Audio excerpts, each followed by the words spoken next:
Hello, everybody. Welcome back to Starlost Stormridden. I'm Cryolane. I'm the GM, and this is the party, and this definitely is the first take. Are you guys all ready to play Dungeons and Dragons? Yes. Yeah. Oh, it's becoming a moose in the opposite direction. Oh. We I'm had Pan. we had to send Pulse to Siberia. I have to say The running that. bit. Anytime I do this, I'm telling people I'm Pan. Oh, okay. Interesting. You should buy a pan flute. That would probably be a more Or Pantone. obvious metaphor. No. But I bet you could rock a pan flute. Rock you with I the pan don't- flute. No. Also, that's- yes, we sent Pulse to Siberia. He's not here. His schedule is evil. I replaced him. In Siberia. Yes. Jess has Just replaced. replaced Pulse. I spilled an entire mug of coffee on my setup just before we started. So now that I know that God hates me, let's play a sacrilegious game of dice and numbers. Yes! Satanic Panic! Oh, we're really about to make all those people from the 70s right about D&D. All right, so anyway, what are we doing to Satan? That depends on how you feel. What happened about it. last time? Last time in Starlost Stormridden, we picked up with all of you just having sort of snapped back into existence after witnessing a vision while collecting a piece of Runava's headpiece. You all were being ambushed by a number of thugs and Feral Yavalis, who seemed to have expected somebody to come for this piece of the headpiece, or at the very least to come down here treasure hunting and see this. As they revealed that they had set up a trap beforehand. Several sticks of dynamite in the ceiling above you. Combat began because Bella could not talk down the leader of this gang. And you guys proceeded to be pretty heavily shocked by how ready to fight these guys were. You were pretty confident that you could absolutely wreck their shit, and then it became clear about halfway through the fight that if William Black wasn't there, this might not have gone as well as you had hoped. But William Black was there, and he proceeded to polymorph all of the Feral Yavalis into hedgehogs, and then lightning bolt the shit out of the mini-boss. Eventually, Runava, with hefty assistance from Bella and Selik, got the "how do you want to do this" off on Dane, the leader of these bandits. And you guys succeeded in combat, although the basin that held Runava's headpiece fragment was buried under rubble as the dynamite from the trap exploded. Your guys' Yavalis guide, Nooktook, helped Runava unbury enough of it to get a piece of the basin that she wanted, while the rest of you proceeded to capture and torture the last surviving member of this bandit group, who did not reveal anything to you despite a good 10 minutes or so of trying. During that time, Runava and Bella were at the base, and Bella offering to help Runava remove the piece of the basin that Runava wanted to keep. But Runava ended up being a little bit fed up and essentially telling Bella to leave it be. Sensing the tension in the air, William Black proceeded to sort of separate the group, and you guys left Runava to continue welding that piece out while the rest of you explored the area nearby to make sure none of these guys were still around, as one of them had run away mid-combat.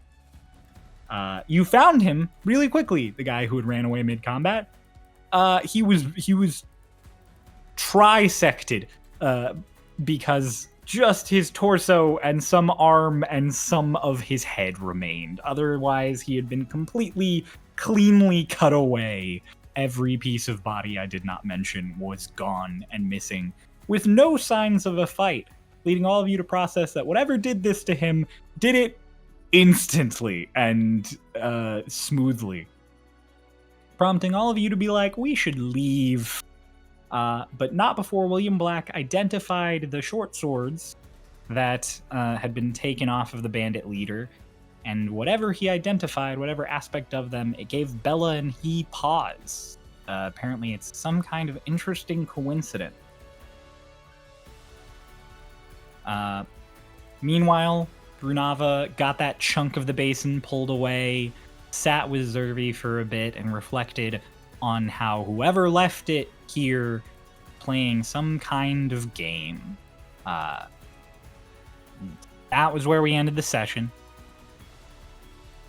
You guys all sort of making your way to reconvene. So we are going to pick up with you guys getting back to Runava in that sort of sunken in chunk of this old husk of a museum. And so, Runava, your hands are burnt and injured from you torching away that metal. And generally speaking, using them to any degree is going to be uncomfortable and a little painful, but it's not like you have some kind of like terrible negative effect on you. It's just like when you rub your hands raw doing something over and over again throughout the day. As for the rest of you, Runava looks a little worn out and a little out of it, I imagine.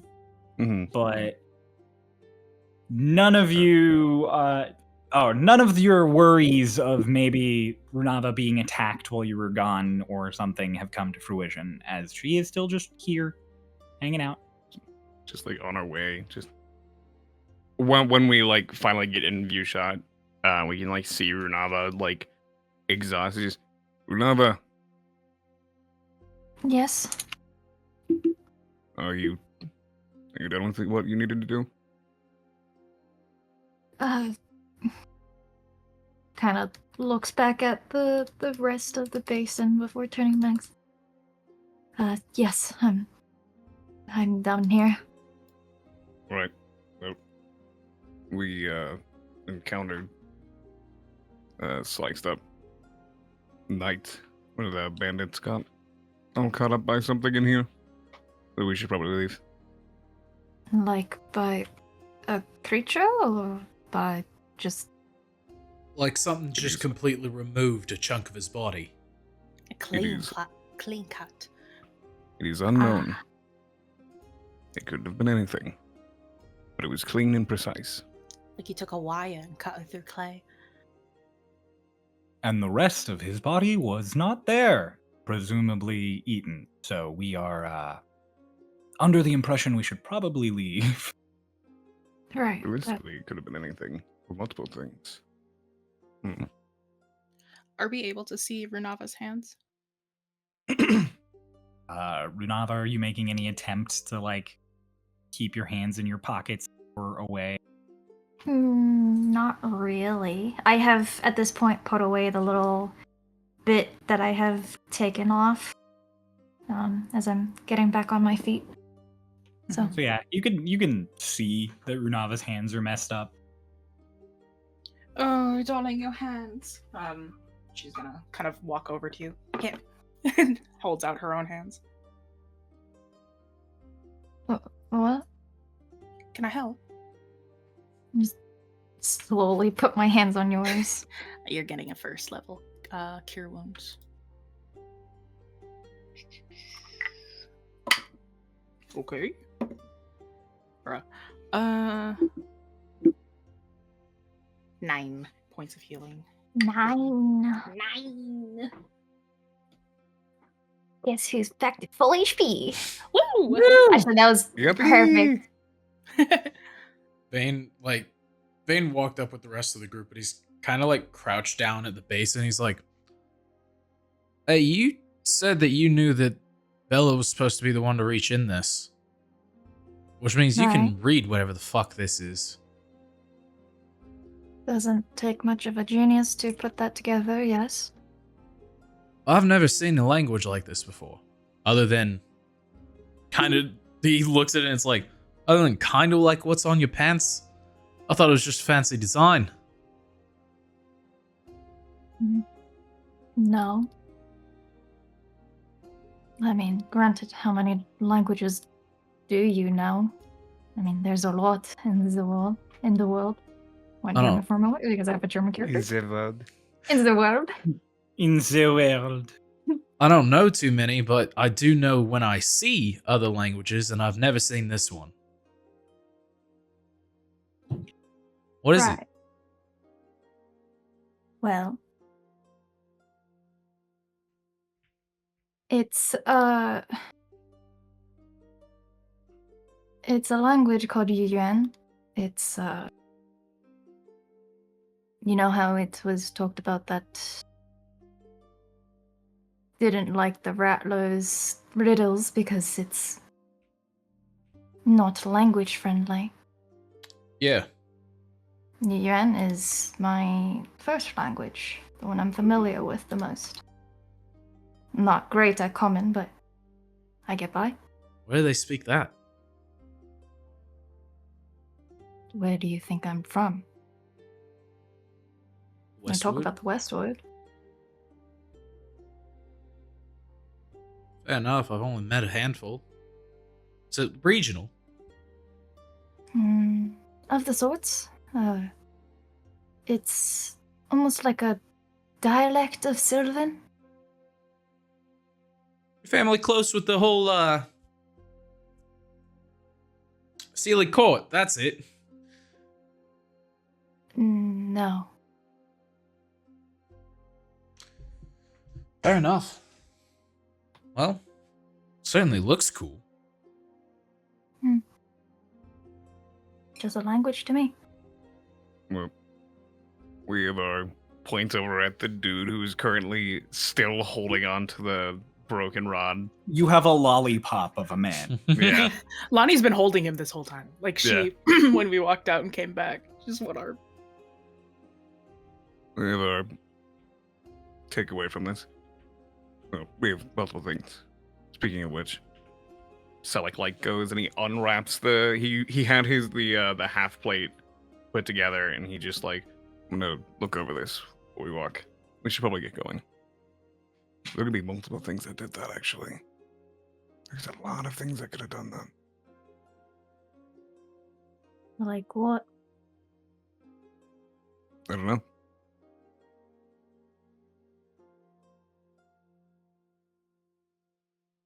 Well, hopefully nothing It's here. unknown. I mean, I look around to see if Duk Tuk is around. Nuktuk is there next to William, currently like picking at rocks on the ground and comparing them. You mentioned that you know this area because the Yuvalis come? Oh, yes. Many of us come down here to try to find interesting things, food, old relics, cool rocks.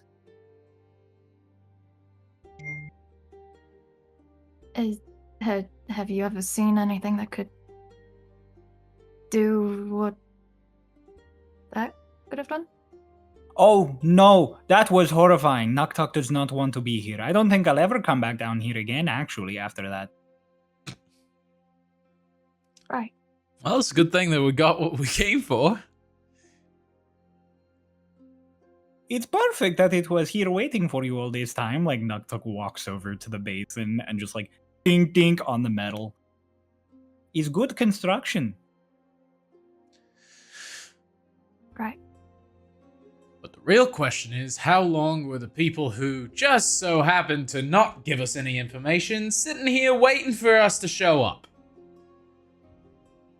Paralyzed thinking dude that. being held.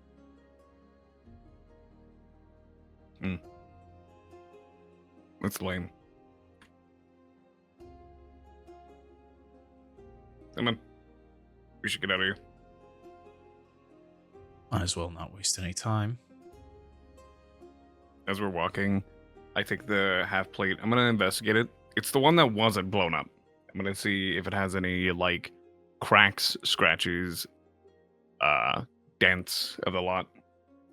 The only half plate that wasn't blown up was the one that got acid sprayed. So it is damaged. but it is Oh, okay. That one can not be mended. rendered into pieces. Cool. He's just like looking at it, just does someone have mending? Vane like reaches in his back pocket and fishes it out and goes, I got the stick that can. You want to do me a favor? Yeah, fuck it. If you give me some of the money. I'll give you 15%. 15? 16. Yeah, we'll get at least 20% back if I fix it. What? It'll be worth about 20% more if I fix it. You'll get the same amount of money, I get a little bit. We both win. Make me a persuasion check. Fair enough. I ain't convincing you. What'd you get? 6. He's just like, I'm not doing full 20, but 18. Yeah, deal. You see his magic kind of like wrap around it, like the tether goes for it. And the magic works, but it does still make that very just like dead lack of noise. I mean, it Fuck mends. Cool. Etalon and Bella. Or not Bella. I'm sorry. It's fake. I got your hopes up for nothing.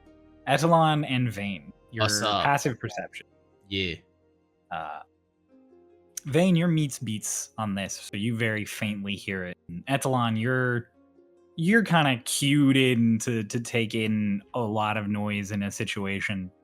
So you do hear kind of muffled nearby.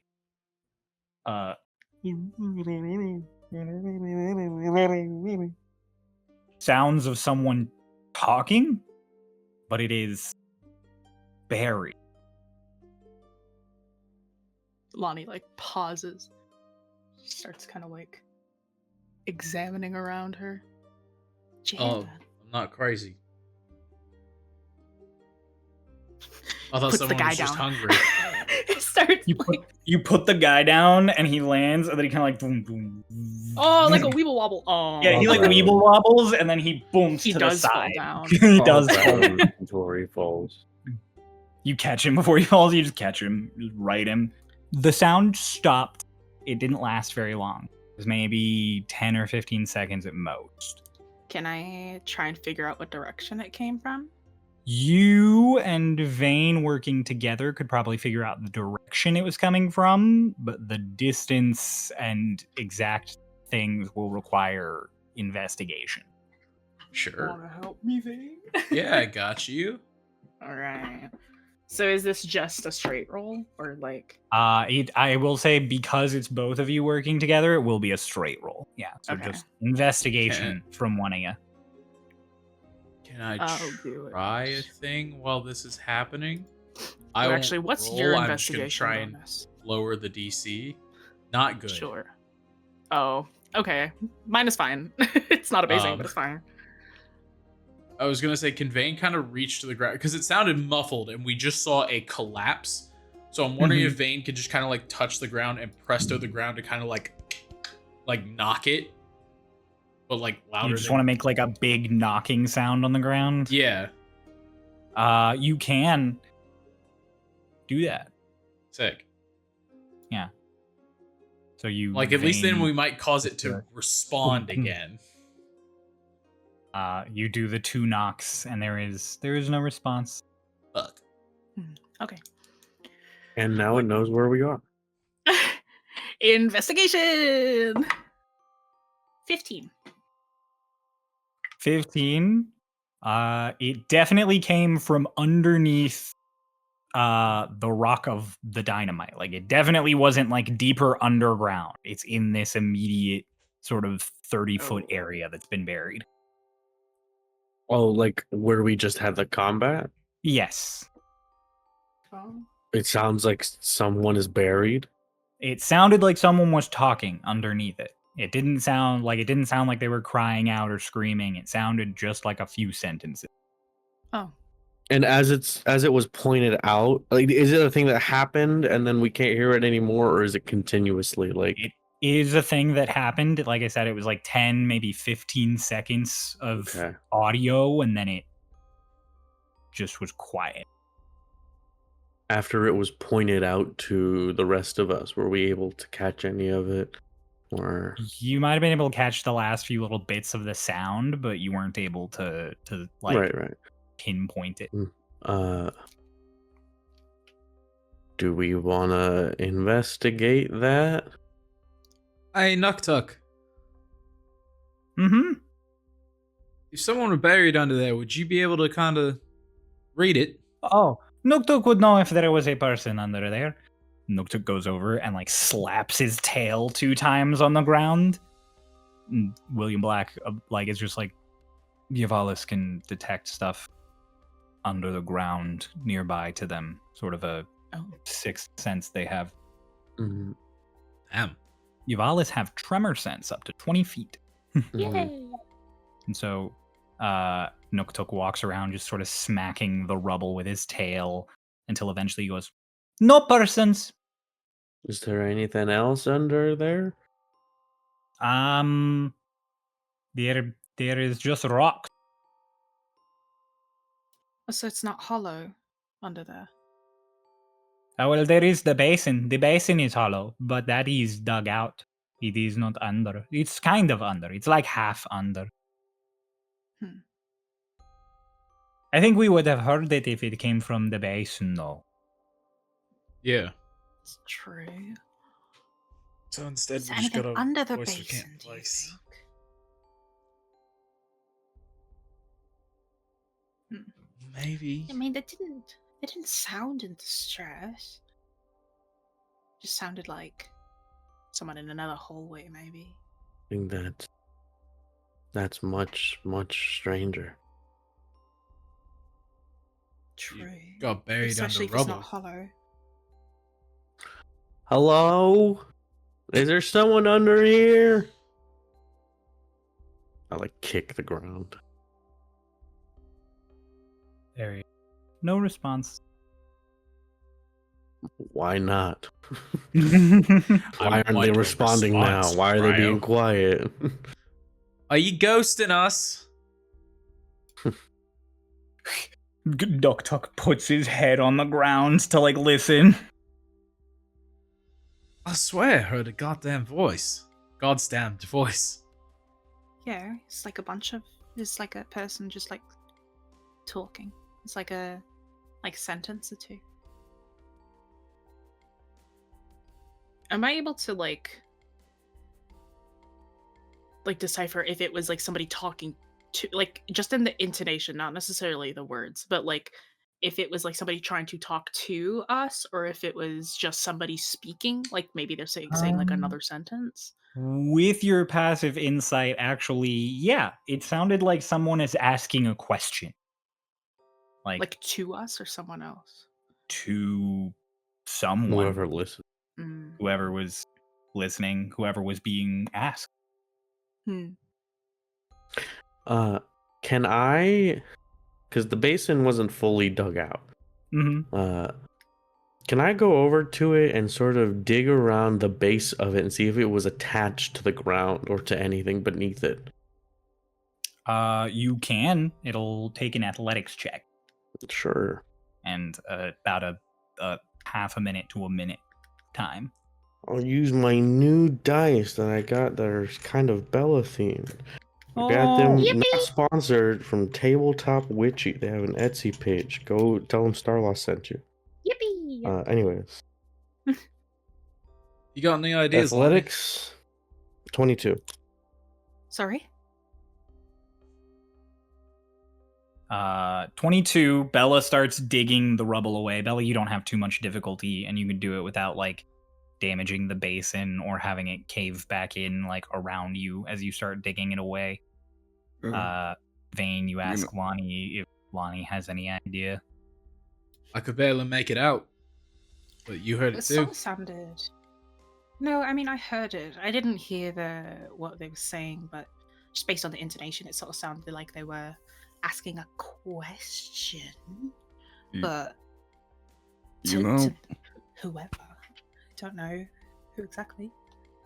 we are not alone. That is confirmed. And through confusion and curiosity, it's a very prominent tactic to lure people to their death. There could be anything in here doing that. Oh, there is nothing beneath us. There are no tunnels or anything. It's just ground here. It could be anywhere. Invisible, on the walls, flying above us. Could be a ghost. It a could fae. be invisible. Noctuck like puts his hands to his head. Yes. You mind repeating your question, mate? Bella, as they're sort of questioning you, like heave the last of the rock off the basin. At one point, as you're like pulling it off, maybe like more than halfway through, Nuck comes over and is like, "You are bad at digging," and starts just like kicking dirt up with you. And he's just got a burrow speed, so he helps you out, and you finally get the whole thing unburied.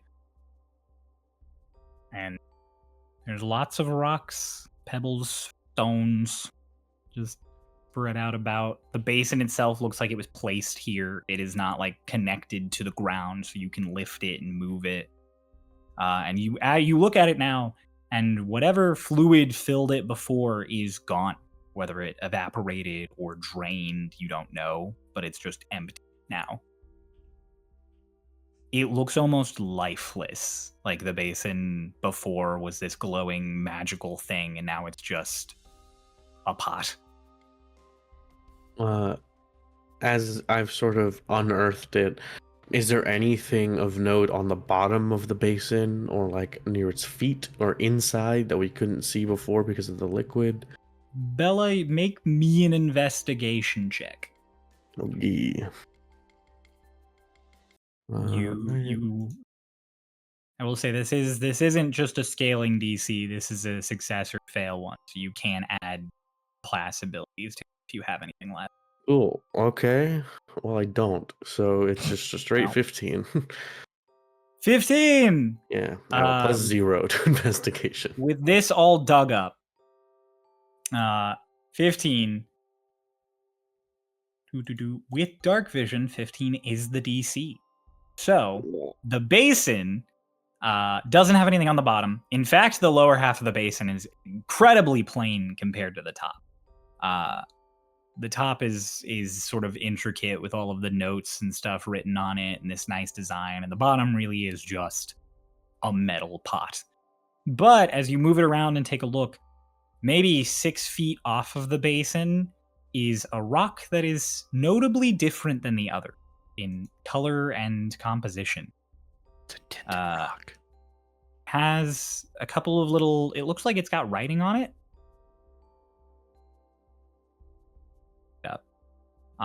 Bella, you are very familiar with these during all of your time traveling and stuff, especially when you would do work. Your mom even had one, so she could communicate with you when you were away at school. You found a sending stone. You don't know where its pair or partner is, but you recognize a sending stone.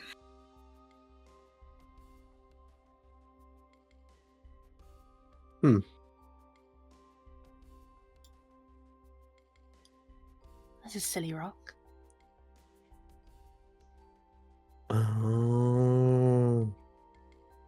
Y'all, I know where the voice came from, Yeah? Is that a sending stone? and I know why it's not repeating its question. There was a sending stone underneath the rubble here. I think maybe I'll send a message back and just be like, "Hey, we didn't hear your question first time. You were sort of buried under rocks." But Given the fact that he's not been super chatty, and these were the people that we ran into here, might be a line of communication with whoever sent them. And I don't know if being super friendly would be the right way to go. Oh, it could be one of theirs. Oh, then we probably shouldn't use it because if whoever is on the other side finds out that they've been compromised, they might just break it. But I don't really know what else to do with this. Well, actually, Willie, do you think that maybe? Sorry, can I call you Willie? As far as nicknames for Will go, it's one that I don't get often from people who aren't my mother, but sure. Do you think that Willie, maybe the research guild could like kind of reverse engineer this and find the other part of it in some way? Maybe not. The easier thing, because sending stones or matching pairs, would to be locate object on the other pair, but considering it could be anywhere, that really only works if you are already in the right ballpark. We can try. It would definitely take me a long time and a lot of notes, at the very least, if it's even possible. Hmm. Do you want me to take it, or do you want to hold on to it for the time being? I'll hold on to it for the time being. We might get more messages through. True. Could give you some insight based on what they're trying to ask and learn. Or For- they do what a lot of organizations would do when communication goes south and assume dead. True. If that's the case and the stone stays dead for a few days, then you can also always pawn it off on me, and if there's still another one, we can try. Mm-hmm. Not All right. really that I have a better option for you, fortunately. You know. Also, you could always talk to someone in the city who's good at divination. They could give you information based off of it. Oh. Oh. The Do you oculi think... the best place for that kind of thing. Wait, which place is that? Fortune teller. Oh yeah, that's what I was thinking. I just didn't know the name. Oh. Glad I could. I was about to finish your say we can thought. ask the fortune teller lady. Telta is very good at finding information out about people, whether they know it or don't, or want to or not. I'm like, all right, well, and I'm like about to put it in the bag of holding, and I'm like, wait, no. If I put it in the bag of holding, I won't be able to hear if they say something, so I just put it in my regular, like, little side pouch. Smart. All right. Can we please leave that? Leave now. Let's We go. don't know what's in here, and it's scary. No, just starts leading the way, and he's like, "Come on!" I picked the None- guy back up, and I'm like, do you want me to, Alani, do you want me to carry this guy, or do you... It's either or, if you're all right with carrying him. He's kind of frozen in a He's kinda- spooked position. Pats he's him on the top kinda- of his head. Yeah, he's frozen in a spook position, sure. He's also bleeding and sticky and... Oh, I mean, I Kinda can't feel gross. that. Okay. Don't have skin, darling. Kind of wags her Sure. fingers at you. Well, you Right, can he's see fine. it, though. That's all right. Oh, presto. Look, he's all clean now. You presto him clean, and then he has a notable knife wound that just fucking. Oh, I meant like Lonnie would like presto herself if she got dirty. But... Oh. You presto yourself clean. This dude is still dirty and fucked up. That's fine. I will just sort of very kind of, it's not like half-assedly, but like in a quick manner, not like full first aid, but just like stopping this guy from bleeding out. Like, Make put, sure like, a he little doesn't bleed wrap. out. Just make me a quick Yeah. medicine check. Okay. Wait, is that cocked? Nope. Oh no. Medicine 8. Oh. Always honors the cock. You're pretty rip sure off his you arm. do a decent job. You take some gauze and you kind of get it in there a little bit. Like you have to get your like fingers in there to get it in, and your furball, so your hand is just big, so you like get it in, and you see his eyes just like, and then go back to normal because it's the only part of him that can move. So he just like squints really hard for a second and then stops. Sorry if that hurt, buddy. I just don't want you bleeding out and dying on us. Right, well. One eye twitches. And then you pick him up. Here you go. Hand him to Ethelon. I guess we head out now Like a baby. with our Bane is kind prisoner. of walks past the prisoners, just like, doesn't feel good, mate, does it? You could have talked. Bonnie's like bouncing him like a baby. She's like holding him like, yeah. Come on, let's go, full grown man. And I know what you're thinking. Oh, I really want to kill these guys all myself. And you can't do either. That's the funniest part. William Black kind of brings up the rear of the group, watching everything happening. As Nuktuk starts you guys on a slightly different path than you came down. You get the idea that this is going to be an easier way up. Like, the way you came was a nice way down, but climbing up that way probably would suck. Mm-hmm. So you go up another series of tunnels and little switchbacks through the old remains of this city. On our way, Selig just quickly walks over and like shoulder checks Bane, but not like hard. Hey, Yeah. thanks for grabbing me back there. Can't have you dying on me. I'm really not good with crowds. Well, I can help manage them. Key is we got to work together. So. Yeah. And for the record, Well, I didn't mean to pass you off earlier. pass me off. I was just being a dick because you kind of passed me off for saving your ass. And I shouldn't have done that. Oh, I don't know what happened to your magic, but I'm sorry that you lost it.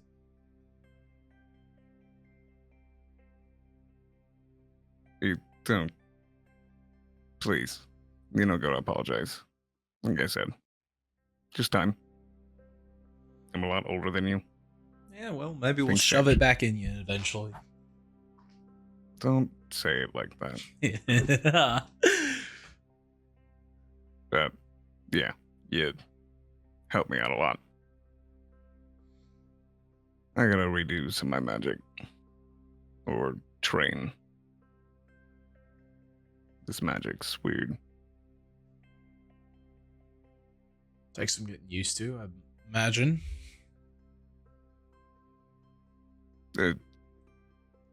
I'm just not good with crowds. And it seems like we've dealt with a lot of crowds. Go figure. Hey, it just proves it takes a lot of people to kill us.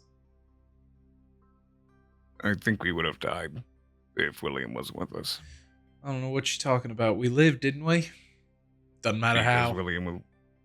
Because William was with us. Yeah. Thanks for convincing him to come with. I really didn't do much convincing. I think he just wanted to hang out with us. We're so cool. In a way, you saved me twice. You get 20%. Hell yeah, Selly! Selig. Okay. Selig. You're about to go down to 19. All right, Sally, thank you for the business negotiation. Aw. While we're walking, I also want to do a thing. What are you doing? I hang back a little bit further back from William Black. And Bella, in your head, you hear. Hang back for a moment.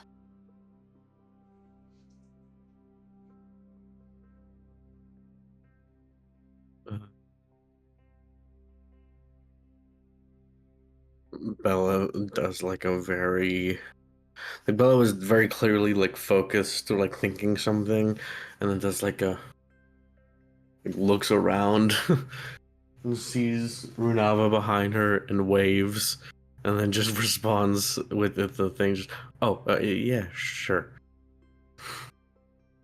You have to look past William Black to see Runava in Yep. the back.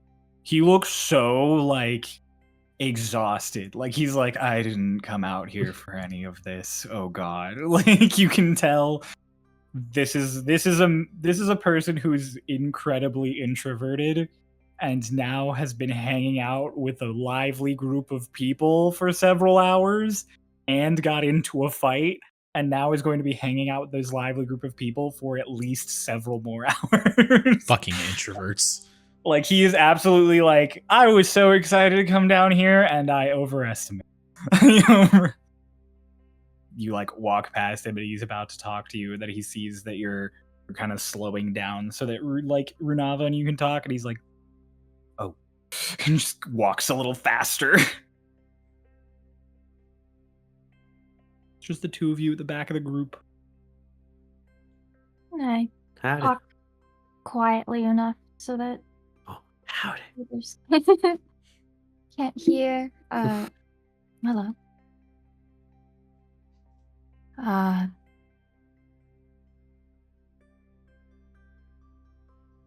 You copied down the writing on the basin in your notebook. Yeah. With your permission, I'd like for a section of it to be erased. I'm sorry? There was a part of it that was addressed to me specifically, and I'd like to keep it that way.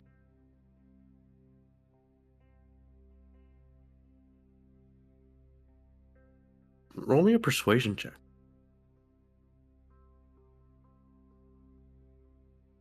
That's really fucking good! Let's go! 21. Rolled a natural 18. Okay, sure. Yeah, I like reach around and I like off to the side, flip through the book and bring out the empty page with just the writing copied. Very like it is very well copied. Like it's like if you were to have seen it in like a textbook.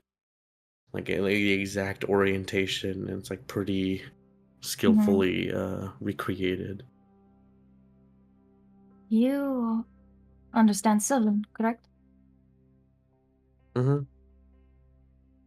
That makes sense. Your penmanship is really good. Does that? I mean, I don't really write in Sylvan. Oh, do you know? I don't usually have a reason to. It's there. Well, I mean, thank you. I appreciate it.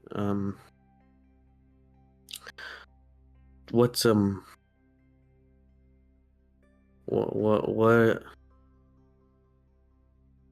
what is it that you're erasing? There's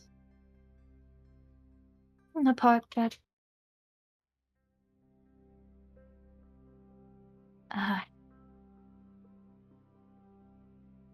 it's just a simple phrase saying that this is for me. And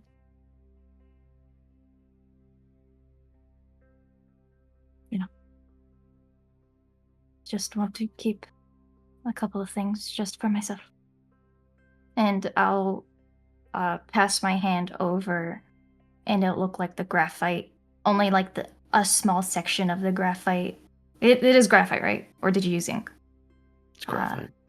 It'll smudge over, and then she'll pass her hand over it again, and it'll come off the page. And she'll just almost like sprinkle her hand down as the bits of graphite fall to the floor. There it goes. Close the book. Well, was there anything else? No, but I appreciate you allowing me to do this. Yeah, sure. So the part that you, the part that I took out was specifically just the, if you find this, it's for you, but you cannot take it. So everything else is still there. And she'll hand you back the notebook.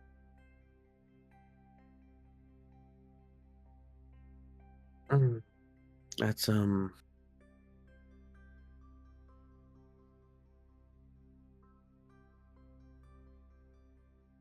Are you so all that happened with the vision and all that? Like what was that? What was that all about? The Osmandius and whatever, the man and the woman. Mm-hmm. I haven't the slightest. You haven't the slightest. Okay.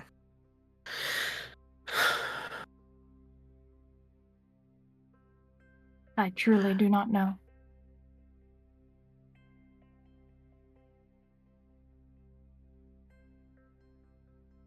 And your magic basin of visions of the unknown specifically referenced me on it.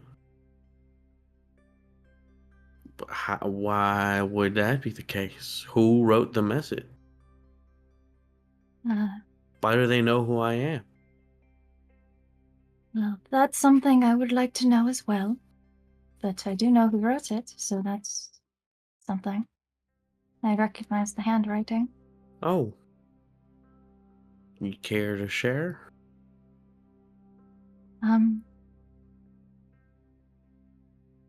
It's a friend named Euros. Somebody Oh. also very close to me. He's...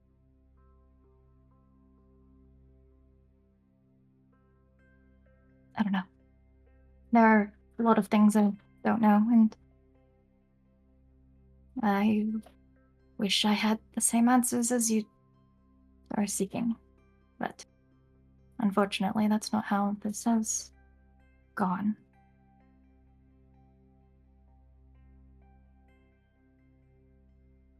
I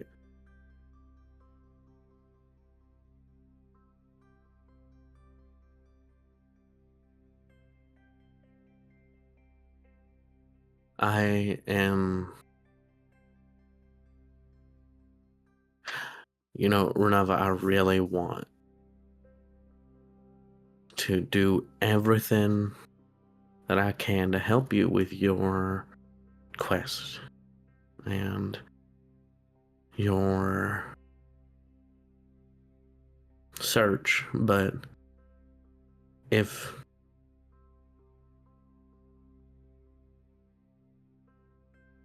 you don't know anything about any of this and finding bits and pieces of things that are relevant to you doesn't spur on any explanation, any kind of I'm just like I want to help you and I will keep helping you because I want to help and I like helping people. But if every time, every situation is as dangerous as this one was,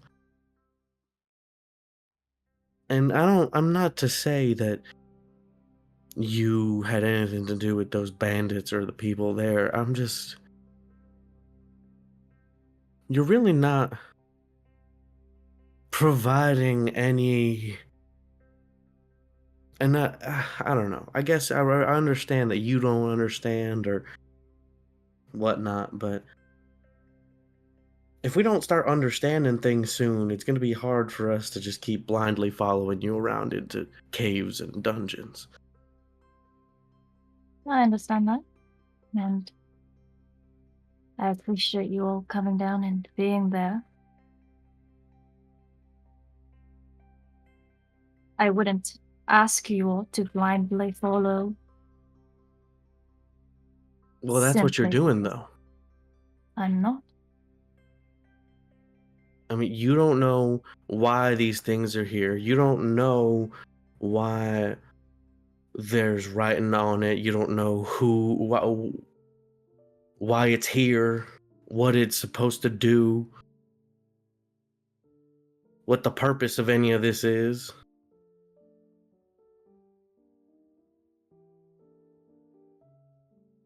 Like, what about that isn't blind?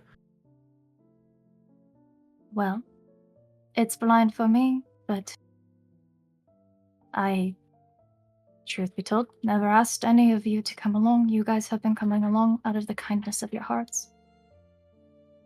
And if you don't wish to, then I'm not going to force you or ask you to continue to come along with me. I understand it's a large ask, especially after what happened today. I started this journey on my own, and I can continue on my own.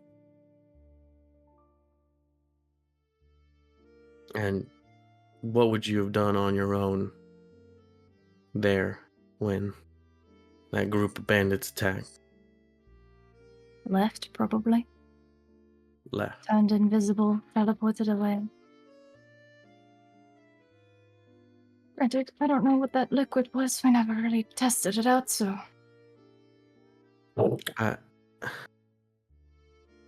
Runava, I had to reach into that basin to take that piece of your headpiece out.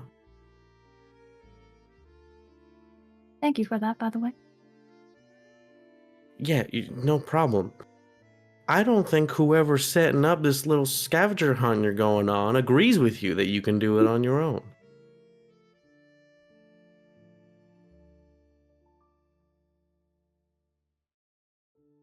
Probably not. But...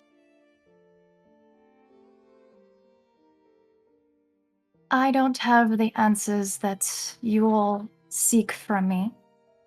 So, how am I to be in a position to ask you to continue, as you said, blindly asking you to do so? Or asking you to blindly follow me? Okay, Sounds well, like sure. a tall order.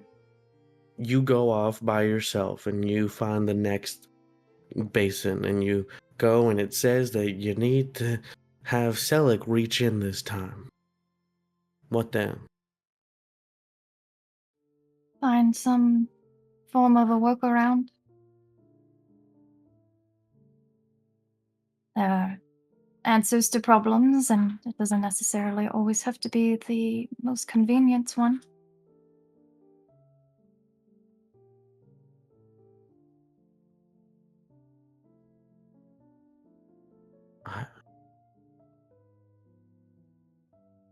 Right. Okay.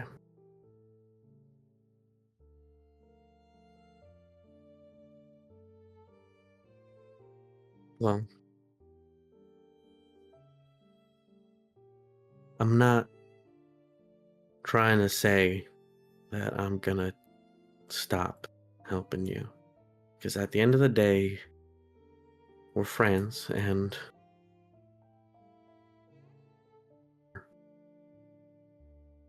teammates.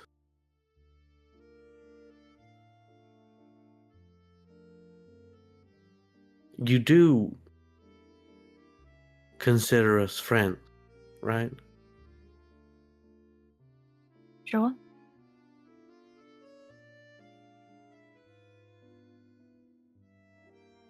You will treat me well. You treat Zervi well.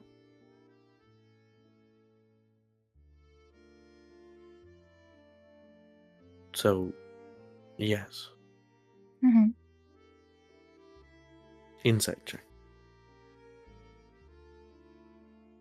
Okay. 21.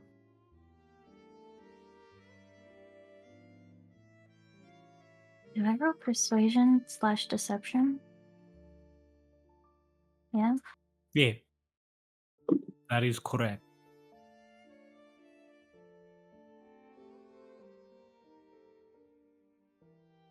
Um.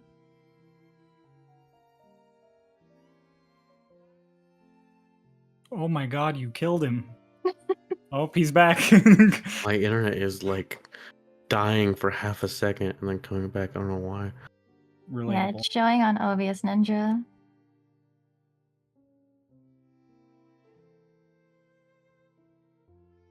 I think it's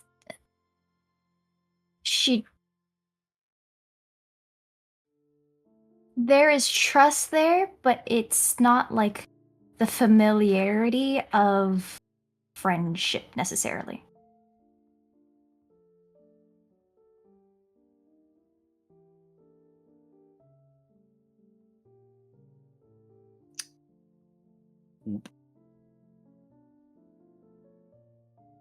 Okay. You're Oh, back. is it Did you hear back? that? Okay.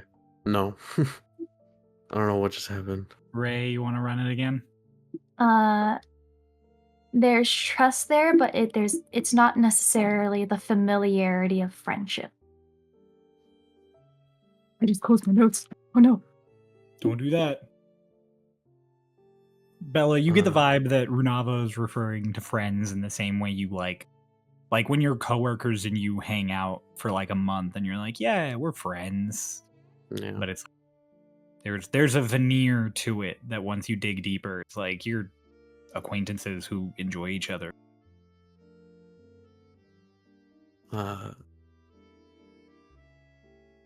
Just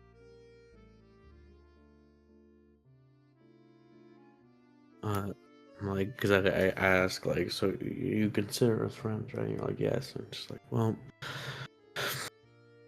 I hope that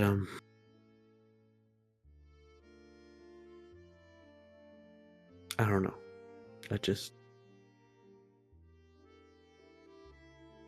I hope that we start covering some answers soon.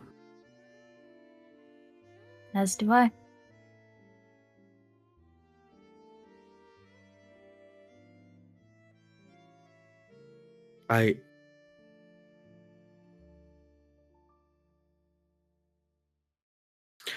There's something I want to talk to y'all about, I think. I think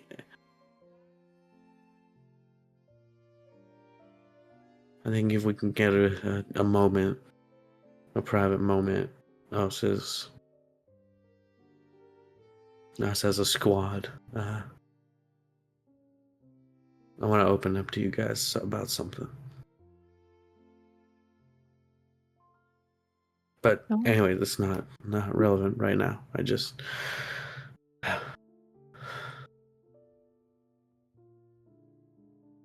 yeah. There's always when we return to Haven. Yeah, the safest city this side of the storm wall, right? No, I don't know. Did you have anything else you wanted to say? Or... No, that's all from my end. Right. And I'll just speed up and step away. I'll speed walk up back to my point in the group.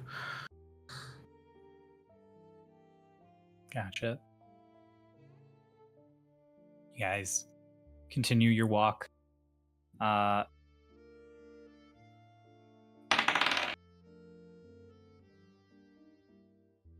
walk goes by pretty uneventfully. At one point, Rit starts being like, "Oh, my feet! Why I'll pick can't we them just up. fucking teleport there?" The wizard bastard is here. Why doesn't he teleport us? You're the wizard I'll bastard. pick him up. You pick him up. What are you doing? Carrying you.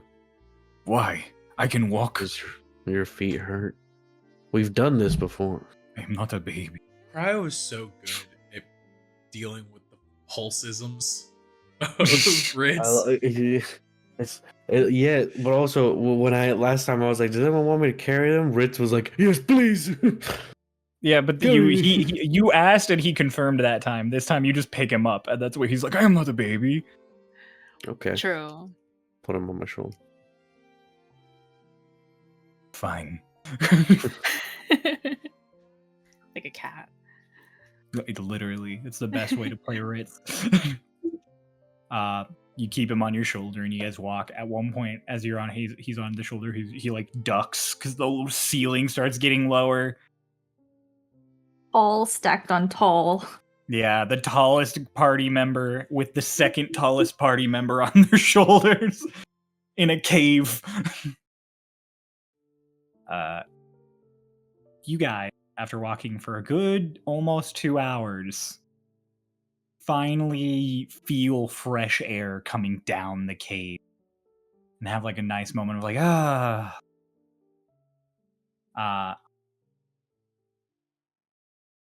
and then like carried on that rush of fresh air is the sound of crowds talking. Like the sound of like a whole like crowd of people all around chit-chattering. All of you hear the sound of something, not like a booming roar, but like a louder than a growl, somewhere between the two. Like this sort of deeper like sound that comes down, and you see Nooktook kind of like perk up and tilt his head, and then William starts like half speed walking, half jogging. He just passes all of you immediately. I put Ritz down and I draw my sword and I run after them. Okay. Bella, being big and athletic, you catch up to William, who's not really too super committed and is also a scholar with a scholarly build. And so you guys all kind of come out of the tunnel into the fresh air to see the whole center of the village, just all the Yavalis, like a good 200, 300 Yavalis all sort of standing around. And immediately the source of that roar is brought to your attention as like perched on the edge of the basin that is the town is a big honkin' golden wyvern.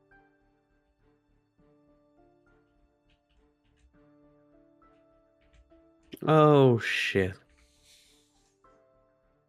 And before you worry about it being like wild or craze, you see it kind of tilt and there is saddling on it.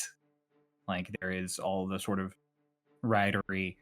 And on its back is a member of the Drake Guard. Hey, Lonnie. Oh shit. And Delana's immediately like, she notices and she steps back. And like, Lonnie, you do notice that none of the Forged are out in the open. It's just Yavalis that are out. yeah.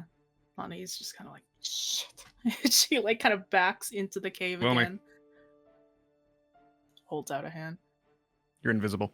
Cool. Cool. Cool. A second I use my right. wyvern just vroom over the whole village, and for a second there is like no sun, as these are full-grown wyverns that are the size of like adult dragons. So as it passes over, it just blots out the village for a second. Second wyvern is at the city. God damn it, Marcy, cut that. You're gonna no, do not cut that. That's great.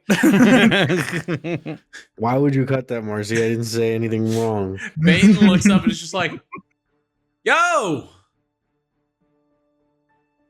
And the guy like looks down and he sees all of you, and you see him take the pin that's like keeps their scarf on, and he like talks into it the way like a cop talks into their walkie-talkie. Ah, fuck. It's 12. And immediately there is just like a slight through the air as that other wyvern does a big banking maneuver that kind of you feel the wind rush over the trees. If you guys were up on ground level, it would probably knock you over. And then it lands on the edge also, and it lowers its neck. And a bunch of the Yavalis, like their scales kind of like rattle up. They almost go like spiky, like hedgehogs or porcupines. Like all their scales stick up and sort of like on edge. And the Drake Guard on that second wyvern slides down the neck real casually and like drops to his feet, and the head comes up as he kind of like casually walks over. And he can't get too close to you guys because all the Yavalis in front of you get in the way, and immediately like stance up. Hey. Mate, it's good. We can get back to Haven on our own. And the guy's just like,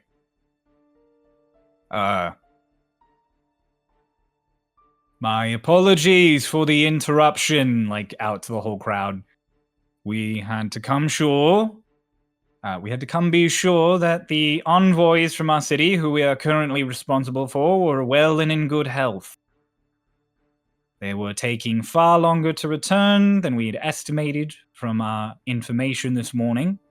So the Lord sent us out here to verify that you were all right. We're all right. How'd you know we were out here? Lord Eckert prides himself on information. It's true, he does say that. Regardless, we're fine. We appreciate the concern, though. Etalon and Vane and actually everybody but Bella and Ritz. You notice out of the corner of your eyes that William Black has rotated his hand, and the second spellbook has like appeared floating nearby. Like his physical stature is not changed at all. He still looks like he's going into a meeting he didn't want to go to. But just off to his side, there is almost like it's the same vibe you get as when somebody like when a gunslinger pulls their coat to the side but doesn't put their hand on the gun yet. Professor with a gun. We met up with one of our associates and had a talk.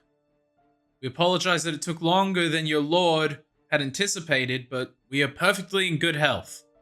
Yeah, we had really good food. We were just chilling. Sorry for making y'all worry about us. It's all right. Would you all like transportation back to the city? We have more than enough space for all of you. Bane has a moment where like he shakes his head and but you can tell it hurts to say no. No, we'll make it back on our own. We'll be there by tomorrow at latest. They all kind of like the guy who's on his feet nods, and then he looks up at the dude who's like on Dragonback, and he just shouts one word in Draconic up to him. Like it's this real sort of Draconic is the equivalent of like how people say German always sounds angry. Like that is the same vibe with Draconic. So it is like he like something up at him, but it just means like they're okay. Yeah, it's like he like growls it up at him like this, like, and the dude on like the first wyvern that you saw literally just like does a quiet little like trill back and then takes off, and there's just a rush of air on all of you for a second, and then it like leaves, and this member of the Drake Guard is just like, everyone, please go back to what you were doing. We have no reason to cause you any further harm. Problems. Not that we caused you any harm in the first place. Taking good care of Poppy, right? Oh, taking the best care of all of your merchants. Something you should be mindful of. Careful on your side journeys here. Got to make sure everybody knows where you're going. You're on the up and up. Okay. See you back in the city tomorrow. I'm sure you and your own, as well as Lord Eckert, will want to make sure everything is copacetic. Can't Yeah. agree more. And the dragon lowers its head, and the dude puts his arm on it and grabs one of the horns, and it lifts its head up and almost throws him into the saddle on its back, and then just takes off. There is this. Sorry, go ahead. Oh, I was gonna say, I'm this is you guys seeing these wyverns and the drake guards for the first time.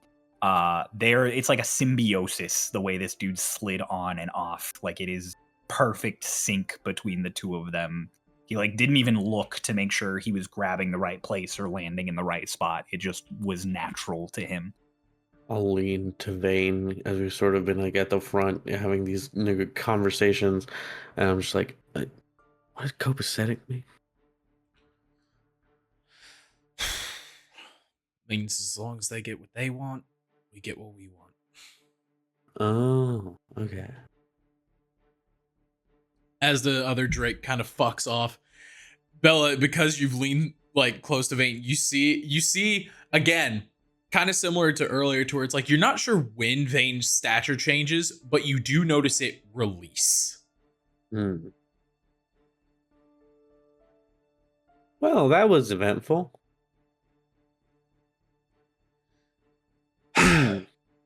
All the Yavalis kind of relax and start muttering to each other in Yavalis. Sorry, mates. Veruca comes waddling up to your guys' group and looks up at all of you and is just well, this was eventful. That's what I said. Oh, we are same. Yeah, me and you were just alike. I also call him Willie. Everyone should. He's good name. And he's I'm sorry, I already know Willie. Sure. You do? We all do. Yeah. The hero of Anyways, Welton. reputa- No, not Welton. Yes, Wharton. Welton. Wharton. Oh. Apparently, his Oh, you mean that reputation little doesn't kid? precede him. Oh, yeah, no, I forgot about him. I'm sorry. Will, that does present a new issue, though. Willie, we got a new problem here. I mean, Want the fact that I have the same nickname as a child in Wharton? Will, we have a new problem here. There's no reason that the Drake God should have known that we were here.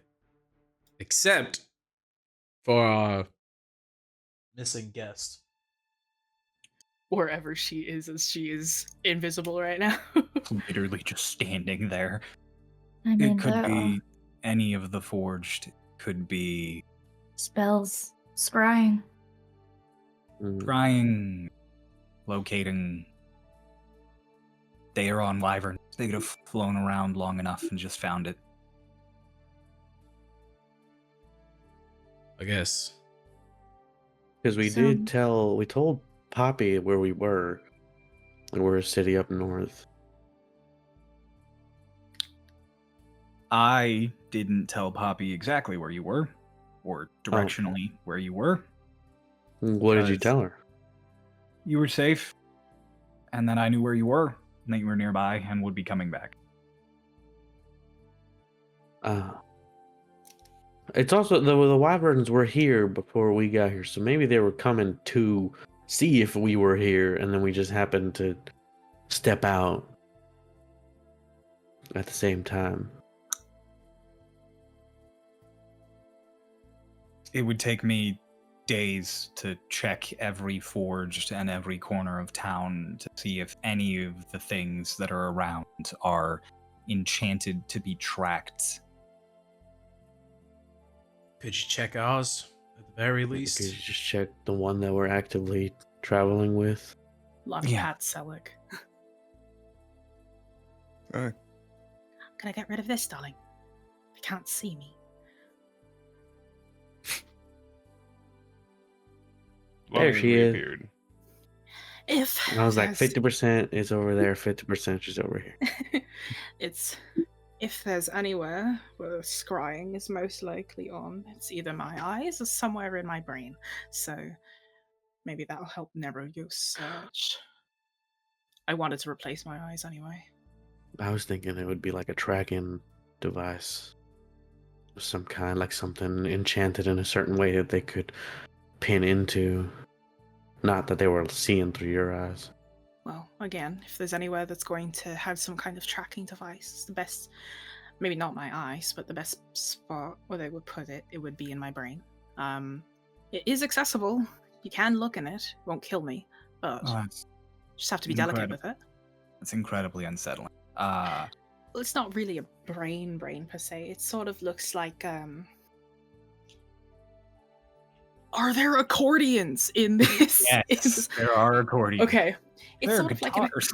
There are okay, I don't know what accordion. It's like an accordion, and then each section of the accordion has a plate in it. There should be a section. When we are at our default, there's usually one that's left empty. So I guess if it's not empty, then we know that it's not. An accordion? Yeah. So What? if I was to take off my hair and then open up the back of my head, it would look like there's a square in the back of my head. You would press in and it would unfurl, and there's a bunch of almost like plates in a cabinet. And you could take them out to move them around. Then again, I'm a little scared to touch any of the more important ones because then I might not be me anymore. So I'm just There are unimportant ones? There's a ranking of which ones are more and less important than others when it comes to discs in your brain? Yeah, I mean, there's one for there's one for vision and memory, and then there's one for languages. And I think. And the do you vision know and memory which one is which? Yeah, they're ordered. Ordered? Yeah. Do you mind if I take a look? Yeah, absolutely. She not too dissimilar from a wig. She kind of takes off her hair, and it is like a bald doll underneath. Do we want to Old. do this inside somewhere? Actually, Not yeah. out here in the courtyard? Yeah, can we find a building? Maybe. Actually, see can you Renava get just all of...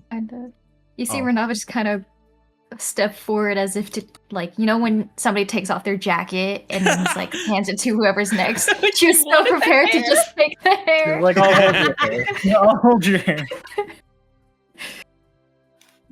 William Black's can you actually get all of your porch together? Yeah, I can of course. check everyone at once, at the very least. Mm-hmm. Lonnie will go off to go and grab. Well, Oh, actually, I'll start- is Veruca still here? Mm-hmm. She says in Ivala's. Varukish. In Veruca. She says in Ivala's, where were the other forge, darling? Did they go and hide or? Oh, yes. All of them said that they could fit in Varuka's kitchen, which I thought was unreasonable. But, you are actually surprisingly compact when you try to be. It's true. No, I mean, we're very thin. All right, let me go grab them then. Oh, actually, she turns back to William. Oh, it's very simple. They were all in Veruca's kitchen. there. Yes. Just Oh, I go. forgot you could speak the language. All right, let's go. Mhm. I'll start casting detect magic as we're What? walking. You start ritual casting detect magic. Got it. Just pull up my hood. The horror hood. You guys walk down into Veruca's little apartment, and sure enough, between the kitchen and the dining room, all the dozens of forged are all kind of just standing stick thin.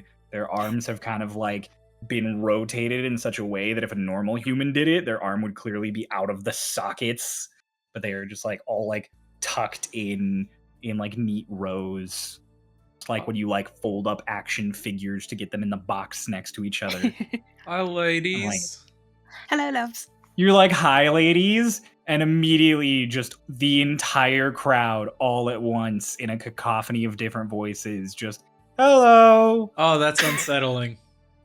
Hello, loves. They've left. You can. They start like kind of spreading out a bit, and William immediately is like, "No, don't do that. Stay in. Oh, okay, never mind. You can stay Keep there. it tight. There's a radius on this." And he like cracks his knuckles a bit. Do you need us? Do you need them to? Yes, if everyone could turn around and expose your brains. Sometimes it requires a second person, but I mean, there's a bunch of them. It's Help fine. each other Help each other expose out. your brains. Yeah. We need to unfurl them all, loves. They just like without question all turn around, and each one like soldiers making sure the dude in front of them has like the parachute packed properly. They just reach up and like help each other pop open the back of their heads. Yeah. A lot of them you also have to you watch them also, like their backs are facing to you, but you see them like it seems like they reach underneath their chin and peel back a layer of face. I hate this. Yeah, William at first is like, okay, this is unsettling, and then he sees that and he's like,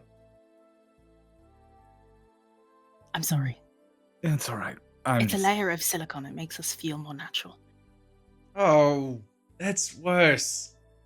It is, isn't it? Oh, it's, whatever makes you happy. I just need to get used to seeing it. It makes it easier. My mouth moves No. this. It's okay. It's all right. We get it. Oh no, I was just going to explain, like, if I didn't have the silicone layer, my mouth would not move like this. It would look more like a puppet. Oh. It's just a jaw under here, I didn't know. No, You you have do. a terrible mind, Vane. No, it's valid. It's a valid first No, thought, yeah, all I things think considered. he's considering where and what they were being used for. Like, It's I valid don't first think he's in the wrong at all, actually. Bonk. Hey. The two sides of the party, Vane, that's perverted, and Vane, that makes sense That's given the fair. situation. And then in the middle, just a bonk in the back of your head. Just Selic wanting to hit Vane. Yeah, it's unrelated to the conversation. So, like, all of them get set up essentially, and then William Black is like, Echelon, if you wouldn't mind joining them, that would make this much Oh easier. yeah, of course, absolutely. Takes off her hair, and you see it from the front. She pulls from under. She sees Runava, hands the hair to Runava. You see it from the front. She peels off, starting from the chin, and it goes up. It's like a mask, and then like it kind of just does look like a. I hate to compare it to this. The exoskeletons in Five Nights at Freddy's, where it's kind of just like the bare eye and then like the teeth. It's kind of like that.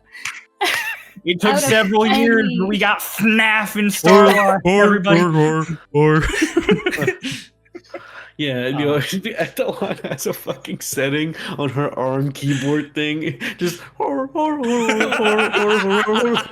If you program that exact tune in, she gets a little quirky at night. Ta-da! You like join the lineup with Wow. pop open the back panel, and all of you do see the like accordion of panels that are all sort of strung together with some kind of like biomechanical webbing that holds it all together in the noggin, which is a lovely thing that I get to say thanks to the fact that Did they this like is on. remove like a plate? They said. Like a donut. It's like so- it's a panel on the back that they can Yeah. pop open, right? Yeah, Yeah. it's like, so what it is it's like you pop open the back of the head. There is a diagram there. You pop open the back of the head, and then it's like it looks like there's just a square, and what you can And do it is like it's pulls a out press like an in accordion. and then pulls out Yeah. kind of thing. Cool. And then you press it back in on and lock it. the part of the head that was removed, like the back of it. I want to Yeah. see if I can look at one of them. Okay, I want to see if there's like a branding. Oh, okay. Ooh. Here, private talks. You guys can have the diagram as well.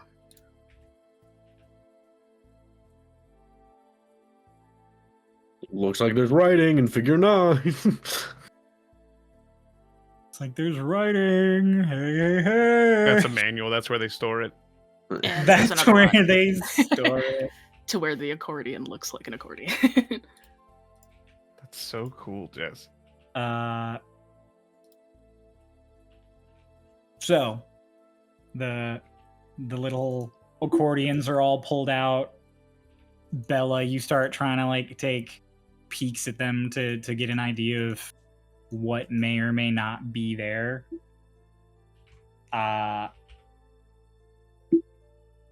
And before you like finish, as you're looking into each of them, because you kind of have to like lean in close. William's like, "Can you just give me one moment?"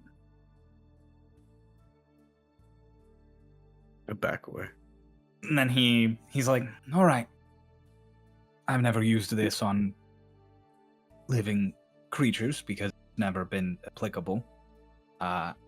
So, ladies, if you feel any kind of discomfort or pain, please inform me, as I have no idea what you're about to experience sensation-wise." All right. Just raises the thumb up. He flips to a page to his book and like floats it up. And he fucking crosses his arms and runes appear along his fingers. Like they rotate around them like rings. And then he tosses his arms out and they form like a matrix around you. Cube in the air. And then there's a little pulse throughout it. Etalon, you can make an intelligence save if you would like to try and resist this effect, but it is fail or succeed. So No, she trusts him. It's sick. like you're trying to help. She also does not want to be seen by Eckert, so if there's any chance to remove that, she'll take it. There is this whoosh across all of you from the outside perspective. All of you see floating in front of William, it almost looks like a diagram is built, like a diorama is made of everything that's in front of him. And then the walls and floor fall away, and the table falls away in this little diorama. And he sort of rotates it casually in the 3D space. And a bunch of spots on it just start lighting up all across it. And he starts just going over every single spot. Like little runes appear. Can Yes, I- Kay. Sorry, Ray, go. Kay, then Ray. Kay's Yeah. hand was up. I want to see if I can see if any of the forged attempted to resist. Or You resist. make an insight check. Cool. And Runava, what were you going to say? How much longer until my detect magic goes off? It'd probably go off in the next minute or so. Okay. Once I'm gonna close my eyes before it goes off. Mm-hmm. I'm gonna So you slowly don't just get open blasted Yeah. by William Black casting And this then- spell. I do want to try and figure out, after I get all the information from Detect Magic, what exactly it is that William Black is specifically doing. Okay. Bella, as you are already kind of... Oh, what was up? I was going to say, as you already were sort of looking at all of the forged before this popped off, you don't have advantage, but the DC is effective. What did you roll? I do have advantage. I always have advantage on insight checks. Oh, well, there you go. You have advantage. Which for is class great, because the feature, first not roll was for a me. 7. And the second roll was a 23. 23. None of the forge resisted. Literally Okay. none of them resisted. They were just completely just like, okay. Mr. Black, what are you casting on them? It's a custom spell I made myself. It takes a certain radius, or in this case, a cube, and it immediately detects any magical effects happening in it and compartmentalizes them. It's like to detect magic, but I take a picture of it and can go over it for a period of time. Whoa. Did you name it? Compartmentalize. Oh. Cool. It's very, very useful when you spend a long time going through ruins where any little pebble could be a magical item or relic. It's more useful when you go through ruins and any of those magical items or relics could explode if you touch them. Oh.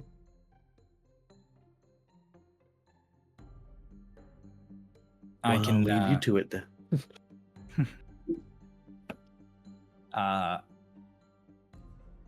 Eventually, Runava, your detect magic does go off and you slowly open your eyes. And weirdly enough, that cube is not reading as magical anymore. Like, it still floats there, but the only spell effect currently happening is in William Black's hand. What school of magic is it? It is divination.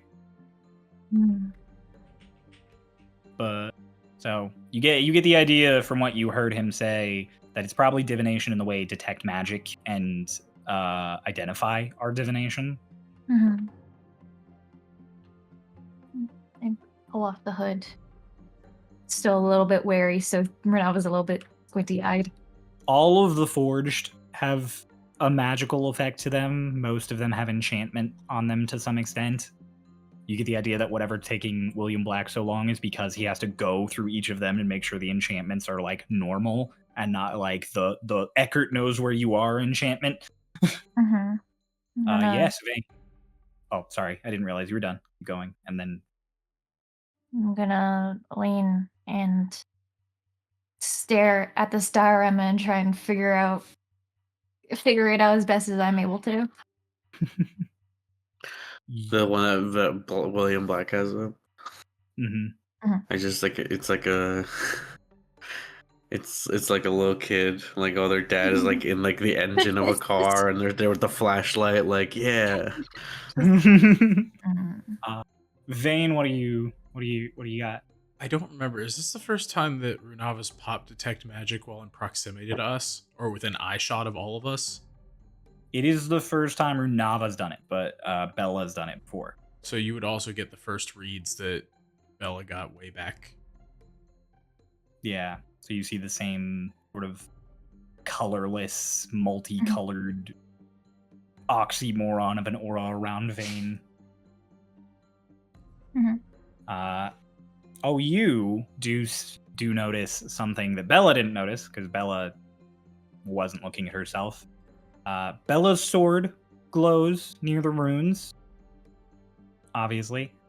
And then dead smack in the middle of her chest, there is just a glow almost like the size of an ingot that it looks like it's like partially under the armor, on the back side of the armor. You're not sure. But there is something magical tucked away under Bella's breastplate. Okay. That's a sentence out of context. We know Her what it is. It's okay. magical. Your heart's magical. Thank you, Ray. I appreciate that. That was necessary. And is Literally a golden heart. Vane in rectangular. And in the center. In the center of it's my sternum. It's magical. Your sternum is magical. I love Xenoblade Chronicles 2. Hell yeah. Nice. Oh, I almost killed Cryo with that hard one. to not. I'm so sorry. So hard to not have that tea come out my nose right now. You almost had a me moment. Spilling it all over your fucking desk. Sorry. Attalon and Selic got up. Yep. There's gonna be an Attalon thing in a moment. It's okay. I'll strike up a conversation. Yeah. Just next to William Black. Just I thought you meant like with some of us. what are the chances you would allow me to copy this spell?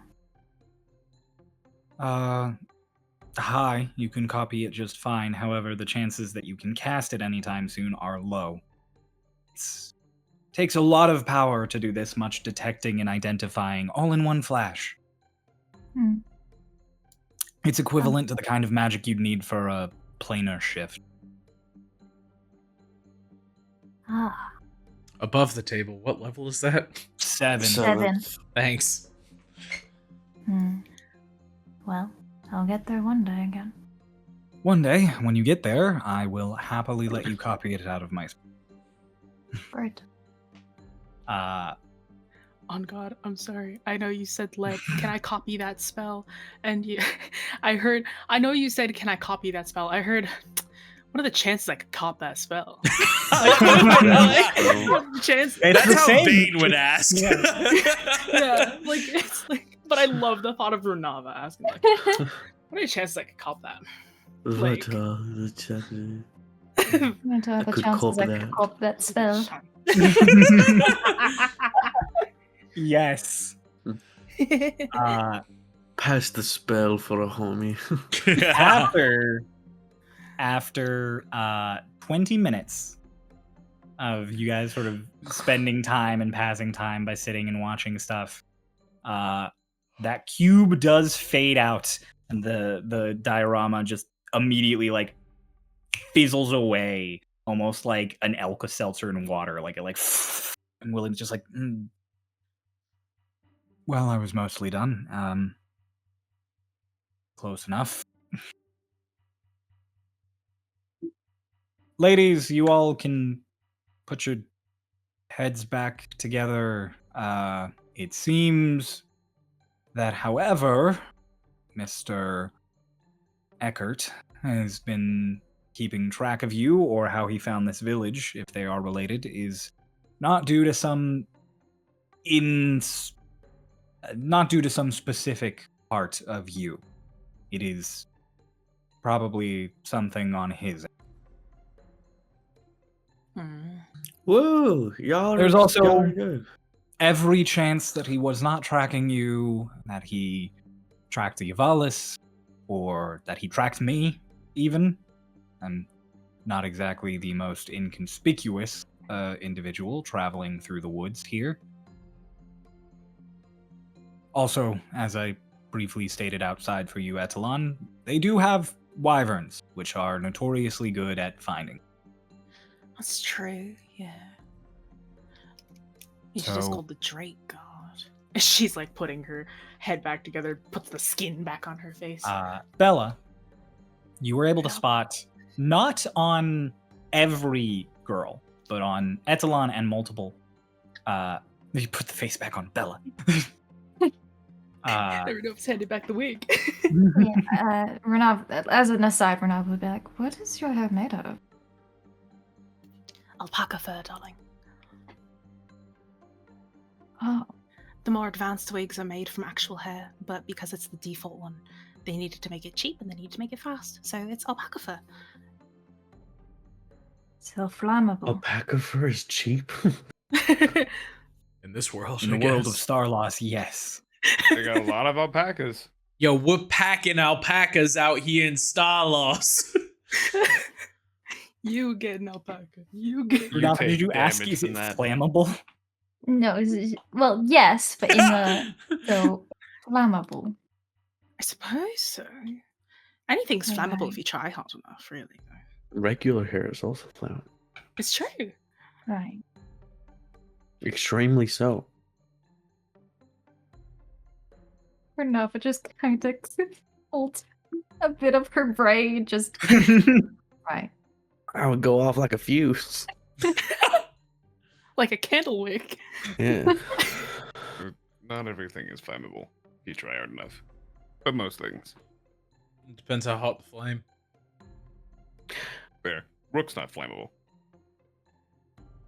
So those panels. Oh, Rook's gone.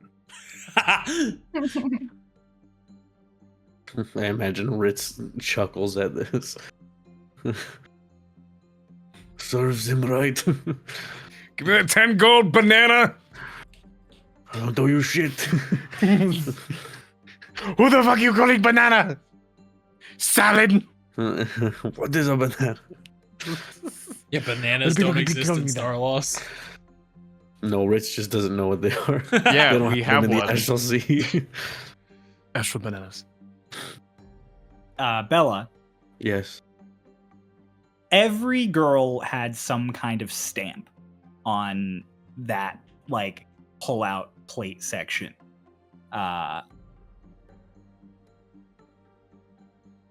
And opposite it on the inside of the like little hinge door on the back of the noggin, there was a name and the matching stamp, but smaller.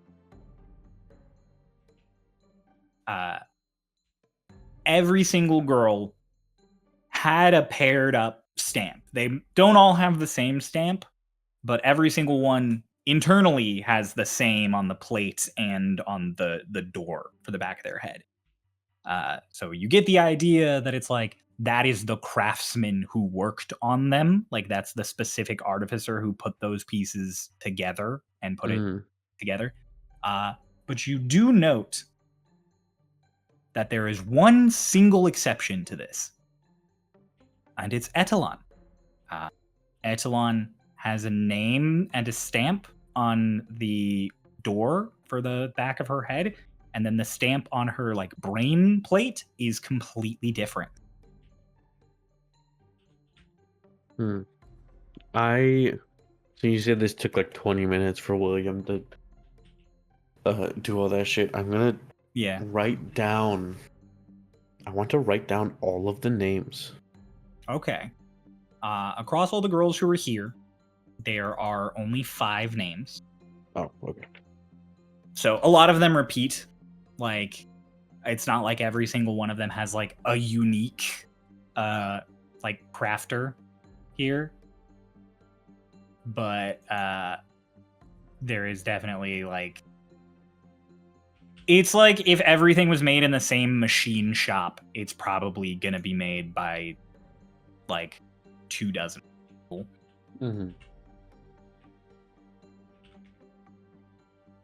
And so you get the names Emberflow, Miradon, Usti, USTI, Usti. And then you get Spark Fate and Oslo. And then which names specifically are on Etalon? Etalon has Oslo on the back of her head, but Oslo's stamp, which you presume it to be because it's with every other pairing of his name, is not the stamp that's on her brain plate. Stamp on her brain plate does not belong to any of the others. Like, it's not there for any of the other girls. And it doesn't come paired with a name, because none of the brain plates have a name on them, just the interior of the skull. And am I able to copy down what the stamp looks like? Yeah, make me just a quick... I'll say you have an advantage because you have enough time, but just make me a quick performance check. How well you copy it. If you're 18. also not... Oh, okay. I was gonna say, I'm like, if you try it and you're not super confident in your artistic abilities, you could ask someone else to draw in your stead, because Ritz and dog. Rava are already... All I need is advantage. First one was a 4. Next one is an 18. Plus 0. Who needs modifiers? You are able to copy it down. It looks like a tiny little ring, like almost somebody drew the baseline for a tiara or a headband. Like it doesn't complete in the back. And then there is just a little like cross above it. Okay. Cool. Okay. Anyways, moving on. And then all the girls get put back together. William Black looks a little worn for wear as like all the Forge start like leaving and going out across the village again. Then he looks at you, Etalon, and he's like, I don't know if all of them staying here would be the wisest thing. Yeah, I don't know where they'd go. I mean, like sort of spread out, I suppose. Kilby is somewhat more neutral but it is still technically under the Commission's protection. Whisper unto Moonlight is still there. I could send him a message to expect some of your girls to week and a half of travel from here, but get some of them out of here. Sure, There yeah. are encampments to the north, to the northeast, in the direction that I'm headed, if they would like to tag along. Yeah, sure. I mean, I'll ask them. We'll see if we can get them to go in different directions. I mean, I'm not a particularly fast traveler, so they'll be able to keep up just fine. yeah, I mean, we don't get tired per se either. You just need to recharge at night, so If you won't have anyone complaining about their feet, at least. That's- If you want to go to Cloud Breach, I'll make it work. There's nothing against having forged there. We've had them before. You obviously know. But having them there on their own just as people walking around is something that might take talking to as far as Delgado and Berestein go. To me, you have more than proven your sapience and sentience, but a lot of other people might think of you as a fancy parlor trick. It's alright. If anyone's used to it, it's me. Upsetting as that might be, but, you know. If you want to travel south and wait near Cloud Breach for such a time that someone can contact you and allow you into the city, then that's also an option. Of course, I don't think Veruca would mind any of them staying here, as long as they understand that when she says she doesn't need help in the kitchen, it's because for your safety, not her convenience. I mean, they'll have to learn how to be able to not take orders. It's not like it happens in a day, I suppose. Hard to grasp with thoughts, you know. What about, turns to the rest of the group, just, you've all been to Kilby and Wharton, I suppose. Do you have any insights into good places that the girls could be off to?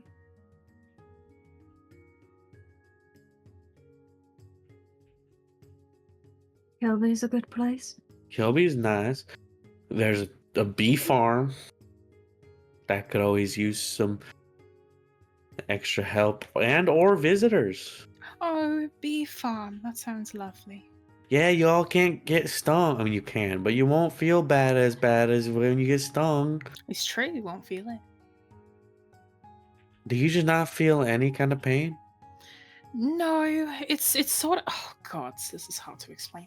It's sort of like, imagine you have like, oh, I mean, you know what a center of balance is, right? And you sort of have like, when you're standing normally, you are stable, right? If you lean a little bit forward, the more you lean forward, the less stable you feel, right? So it's less like we feel stuff, and the more we get, and more like the more we get hurt, the worse our center of balance gets. So it's like things start to slowly feel like they're falling apart on our bodies. Does that sort of make sense? Yeah, I get what you're saying. I'm picking up what you're putting down. Yeah. William Black sits there and he's like, maybe I'm a forged. I feel the same way in combat. Huh. That interesting. Were you attacked at all? Feral Yovalis attacked me. Oh. And you He didn't like feel lifts it? one pant leg, and there is a good claw that came down. Oh, It And hit you him for didn't like feel that 7. at all? Oh, did you say that to Will? That was Yeah. William responding. He's like, Yeah. oh no, like, what I felt it. I just also then felt incredibly off balance and uncomfortable. Oh, that's Yeah. because it was your foot, and that's that's half of your balance right there. Yeah, I think that's just because it's something that you have to put your weight on, darling. But I mean, I He gives a look. understand. He looks at you guys like being really literal about this, and he just like sighs and goes over to a cabinet and opens it and pulls like bandages out to wrap his own leg. Maybe we should take a bit of a rest here and think about what our next moves are. Sure, yeah. Do you all want to rest here in the village, or What's option 2? make your way back to Haven? I don't want to head back in this state. I think if anything else interrupts us on the way there, I'm just gonna be in the way. Right, you're all very tired from the fight and probably unable to muster up much magic or oomph. Mm-hmm. Bit hard to stand on 2 legs right now. Oh, did one of your legs get attacked too? Oh no, all of me got attacked actually. Oh wow. Yeah, I thought I was gonna die. I really had a moment where I really thought I was gone for a second. I tried to do what I could. I appreciate that. There's a lot of you, and I can only manage about one at a time right now. I can You're tell all you, I know very- exactly how hard he was trying to hit you when you were down. What does that mean? Because he hit me. Oh, I'm sorry. No, I ran in front of you. But you don't have to apologize. I mean, I feel like I should have, like, he hit you instead of hitting me. It's like, oh man, was that my fault? No, I ran in front of him because he was going to kill you. It was very I sweet. I appreciate that, Sally. Thank you. Yeah, no problem. You don't have to apologize for anything. Well, let's get some rest here. Miss Veruca, could you put on some tea, please? Oh yes, Baruka will get kettle. She walks over and she starts pulling like a step stool over so she can climb up and then get it a high cabinet. And William, literally without looking, just opens it and grabs a kettle and puts it on the counter for her and then closes it. Aw. And she's like, "I have missed you." Why do you build the cabinets so high if you need stairs to reach them? Because I am not old crippled lady. I can climb stairs. But why not just build everything at the height of a Yavalis? Because look at all the vertical room we have. You could also. Would you not have- use this for storage? Do you not have cabinets that are taller than you actually? No, I don't. The wrong person, that. William kind of like turns away during all this and he's like, as much as I thoroughly enjoyed this adventure with all of you, I will be leaving sometime here in the next few hours. I do have a schedule to keep, so I should probably be about it. Lonnie, if those girls would like to come along, if any of them would, if you could ask sooner rather than Yeah, later. of course. we can Make pace. Yeah, she gets up to go and speak to some of them. Oh. William, Yes. does this village have a shop? Probably not in the way you would expect. Most Yavalis around here don't care about gold. Shiny. You could probably trade for gold, but just the value is not consistent. I- They like I just need incense. probably not the place for it. Yavalis don't particularly care for it. Got it. You'll be better off finding a place in Haven, I imagine. Or just pop Right. broth like a balloon and he'll drop it. Right. No. Do you Eldritch actually? Blast. No. I was gonna be like, do you? Well, kind of maybe I should. He does owe me No, 10 Paul's gold isn't and here. has been a butthole. I'll roll for it. Not here. No, You're you safe, should do it it was a when one. next time Pulse is here so that you can Yeah. feel the pain. Alright. Yeah. I was talking to Pulse, like, when he was watching this episode. When Pulse is watching this episode right now. I rolled a 1, you're safe. I wouldn't do that. Pulse isn't gonna watch this. Oh, killing their familiar while they're not like present in the scene. Who would do that? William, William to all of you is like Echelon steps out is like, before I set about gathering my things and myself, Runava, could I have a brief word? Sure. Paul here. Steps out of the little apartment while Veruca is like, I have more whipped cream pudding. Who wants? I think I'm starting to get a headache. I throw I Zervi. also have. She just starts. You throw Zervi. Yeah. It's like, who wants? And Runava literally just leans back in and fastballs Zervi to the kitchen. Oh, it's the little baby. Where's his butt?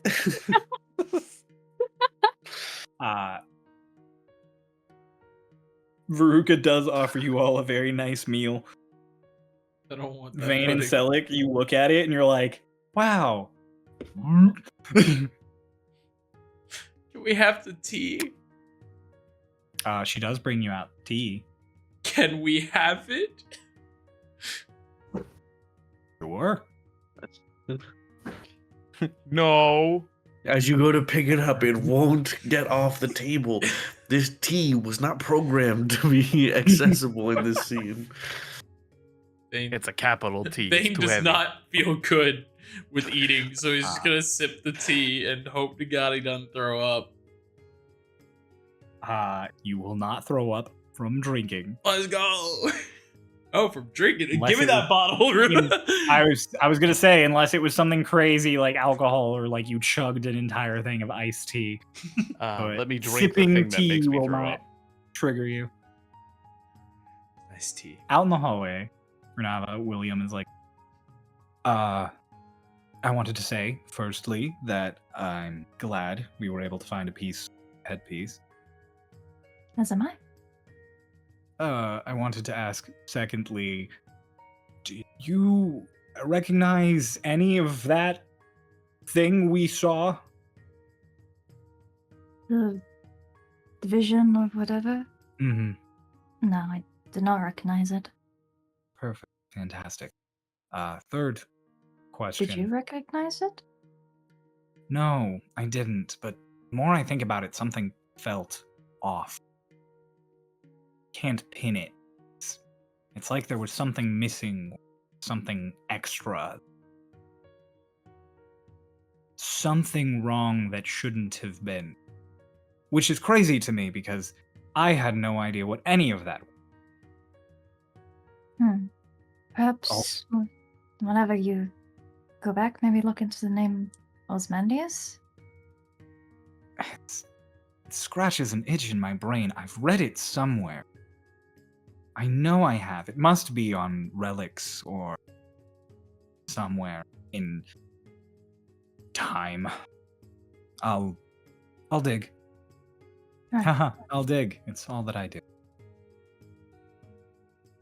Ha, The last. Yes. The last thing I wanted to say, actually, I am sorry. While I had your headpiece in my possession, it did not just stay in the inn. I briefly, when I had it overnight, took it to the oculi tab it looked at. Telta is a friend and is quite good at garnering information. So I paid her a hefty little sum to see if there was any information she could gather about pieces of it. And then I took it back to the Institute, so that is the only place that it went. Okay. And? She basically told me a small bit of information that made absolutely no sense to me until you and I had our conversation the next day. About fragments and powerful magics and forces unknowable. She did say a few names. Yours there was another one that was in a language that we didn't recognize, similar to yours. She couldn't quite enunciate it correctly, she explained. And then there was one attached to the object, specifically, and you, friend of yours, Euros.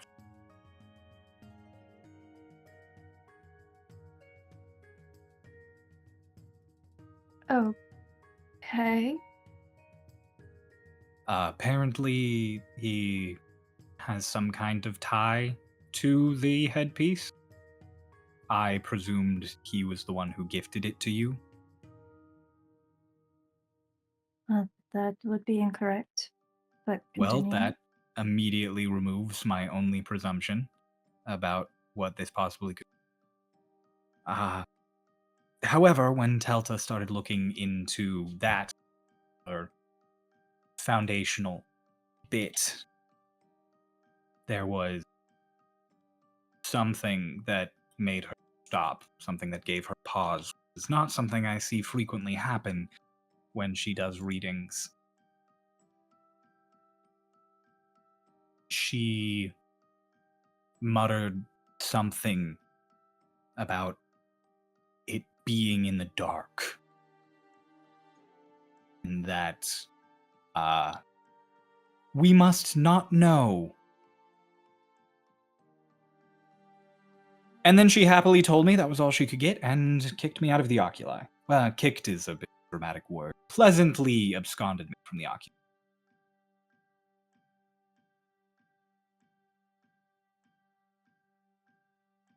And that's all? That is all. Cross my heart and to my mum. We must not know? Like, the we as in all of us? I'm not sure. It seemed somewhat dire. Like it wasn't her speaking. Which is not uncommon for fortune tellers and divination, but usually is indicative of something. I'm not a fortune teller, but the reason I'm not a fortune teller, I don't want to dabble in that sort. Also, I'm bad at it. Right. I thought it best that I tell you and we discuss it properly now that you're sort of finding pieces. Figured be... I thought I'd have more time to process it and try and get more information to give you before you found a piece, honestly. So I was going to do more digging and sort of write you up a dossier, but then I found you in my hometown, a bunch of mannequin people, and then we went to almost the Underdark. Right. William Black, the researcher.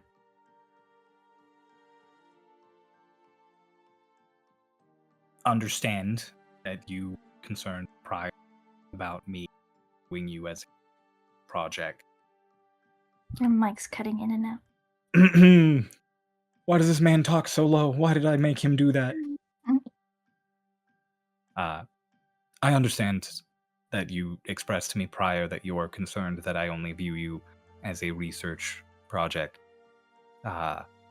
which is one of the reasons why I wanted to tell you directly about this, as it was relevant.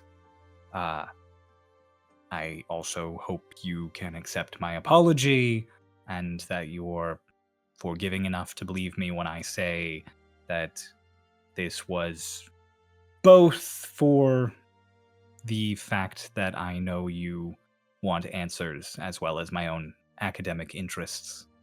It was not a purely selfish desire that drove me to it. Although it was not purely selfless. I would not ever go so far as to lie to you and tell you that there was not curiosity that drove me.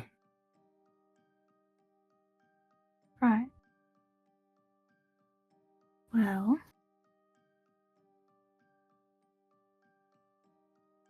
this is certainly something. I hope it's helpful.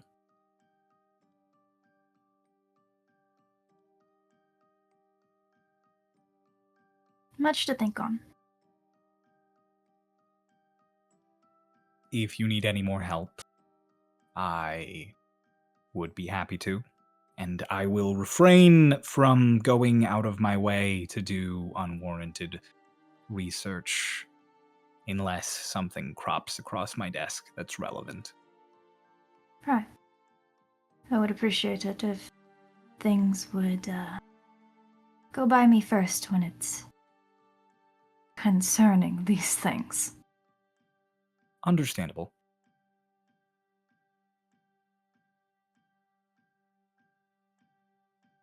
I hope that you and your squad are well.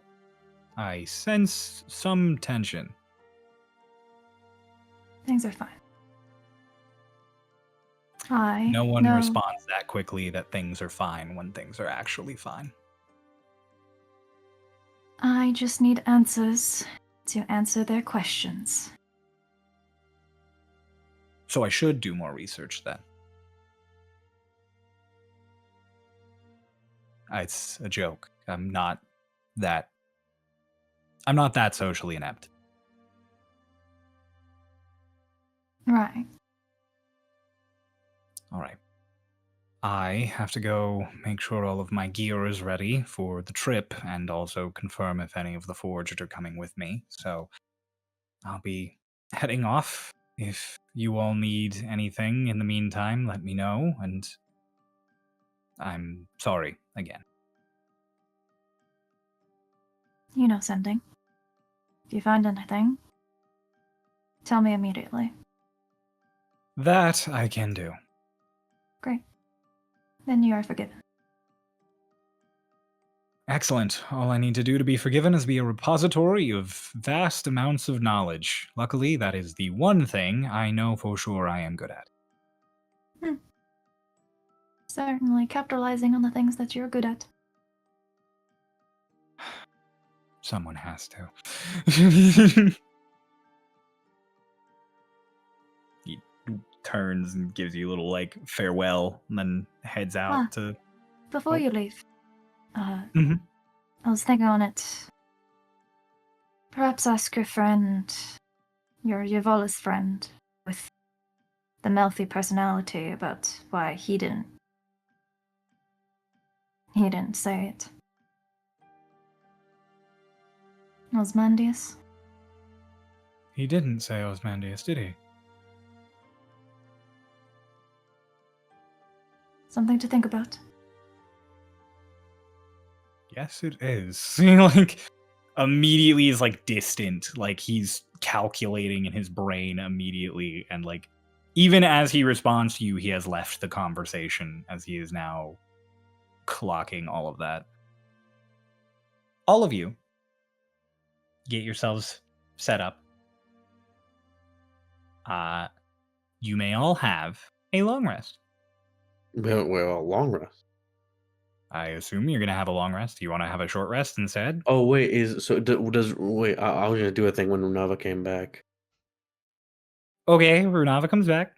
Runava comes back, and I'm like, wait, where's William Black? Gathering things. He's leaving. He told everybody that before he left the room that he was gathering everything. Yeah, So but that he was could like, hold leave. on, Runava, let me talk to you for a second. I didn't think that he was gonna just leave after that, not come back to us and say bye. He's not so, he's not leaving without saying bye. He'll come back to say bye to you all. Okay, well, I'm gonna when Runava comes back, I'm fucking getting William Black to come back. I'm like, wait, hold on, Will. I was waiting for you to finish your talk with Runava. Get back in here. Okay. He returns. It's all of you Cool. minus Etalon plus Veruca. Wait, where did Etalon go? Etalon's getting her girls gathered I was for getting the William. girls gathered That's for one of the William, things that we're yeah. gathering. Everyone's getting ready for things. Too bad. I want to have a conversation. Etalon, get over here. This ain't about Okay, you. how about instead we meanwhile to once they're all ready, before, like as William Black's getting ready to leave, and then you're like, before Okay. you go, okay, Yes. you've all had a Okay, short rest everyone's in the here. meantime. Cool. Hi, everyone. We had a fucking experience and we have not talked about it. What the fuck was any of that shit? The vision we had and all the shit that we saw. Bella, We also sort of glossed past it and Bella! moved on. Yeah, what? you're doing a lot of yelling, and I got a headache. They're sugar crashing. They ate the pudding. These poor boys. Lonnie is like watching. Zervi is laying on the table on his side like roadkill. Please don't touch me, I'll explode. Does anyone know Les Arresto? Oh, sorry, love. I'm not a Can anyone cleric. kill me fast? I don't I have could that do right that. now. Okay. Yes, we experienced something. Does anyone have any clue on anything about anything we saw? I've been here for less than a day. The city was That's pretty. great. The city was pretty. Okay. Ritz is like, it looked like it was full of pretentious bullshit. I didn't see a single Ritzarian. Ritz, you haven't seen a single Ritzarian on this side of the storm wall either. That's not true. I see the mirror. No, I'm you should sorry. go. Keep That's looking. silly. And what about what happened to Osmandius? Who the fuck is Osmandius? I don't fucking know. I mentioned it briefly to Runava earlier, but it's a name that I somewhat recognize. I must have seen it in some old scripture or on etchings. I had no context for it beforehand, but it's definitely a name I'll keep an eye out for now. I mean, the city kind of looked like the one that we were running around in. The buildings were tall.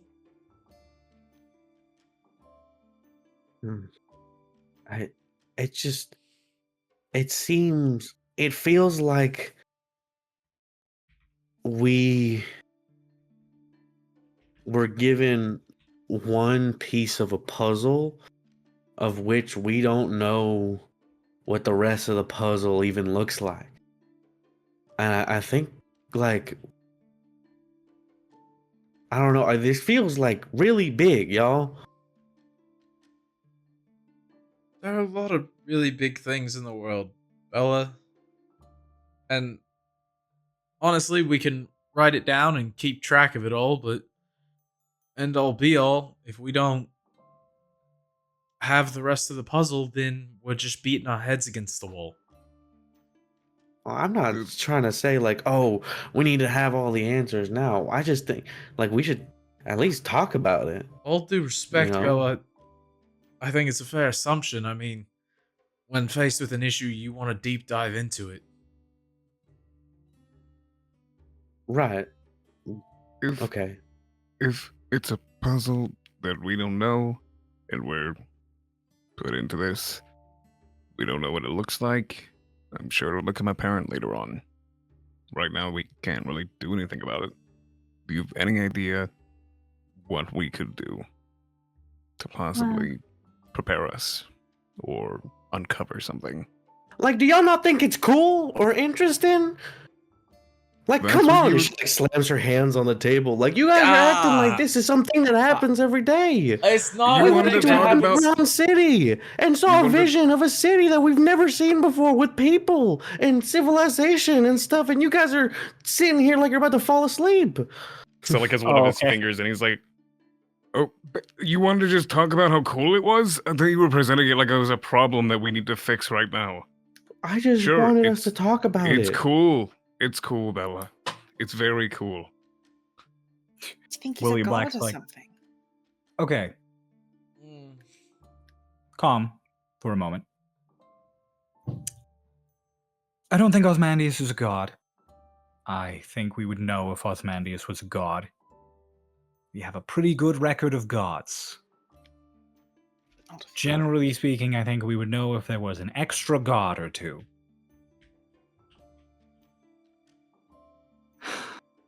Maybe just My guess, just from the contextual clues we have, is Osmandius was an important figure in some old civilization that we got a glimpse of. Why? I don't know. Who he was? I don't know. Why we saw it? I don't know. I have an answer for why we saw it. Yes. Runava's fucking headpiece. Well, that much I gathered. Why it would show us that, I was not able to gather. Because I don't know if anyone would know it's Runava, and considering they're not speaking up, they're either holding something back or they don't know either. And I'm way on the side of they don't know either. I have no clue. See, Govain, correct answer. I Irving. will send a message back to the Research Guild before I leave to have them start pulling up any texts they can find with that name. Any old research where we came across it, any artifacts that have it stamped upon them, anything of relevance. I can also have them pull up various things we've found in the deep tunnels to see if any of that is relevant. I think the main question all of you have to look into is... Yeah, like he looks right at you, Renava, and just... Honestly, I hate to say this, but why was it there?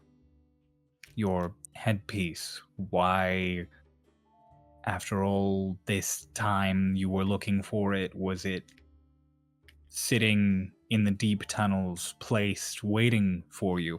I expected when you found the pieces them to be scattered, buried in ruins, lost amongst other relics, or in black markets passed from person to person as some oddity. I didn't think that they would be gifted to you on a gilded platter.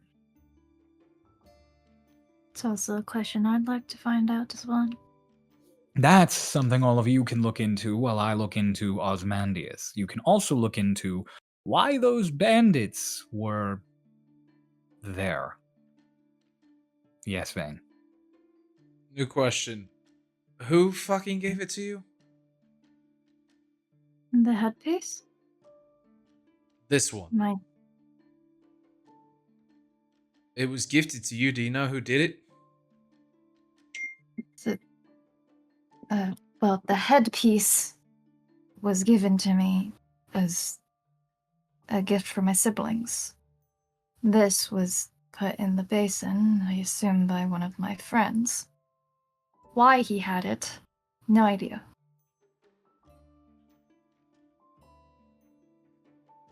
How If he's he your even got friend it. and he knows you're looking for it, he would have left it there, I assume, for you to find and for us, or at the very least you, to see that vision. Second question. She said he, which means she has a theory who did it. I recognize the handwriting.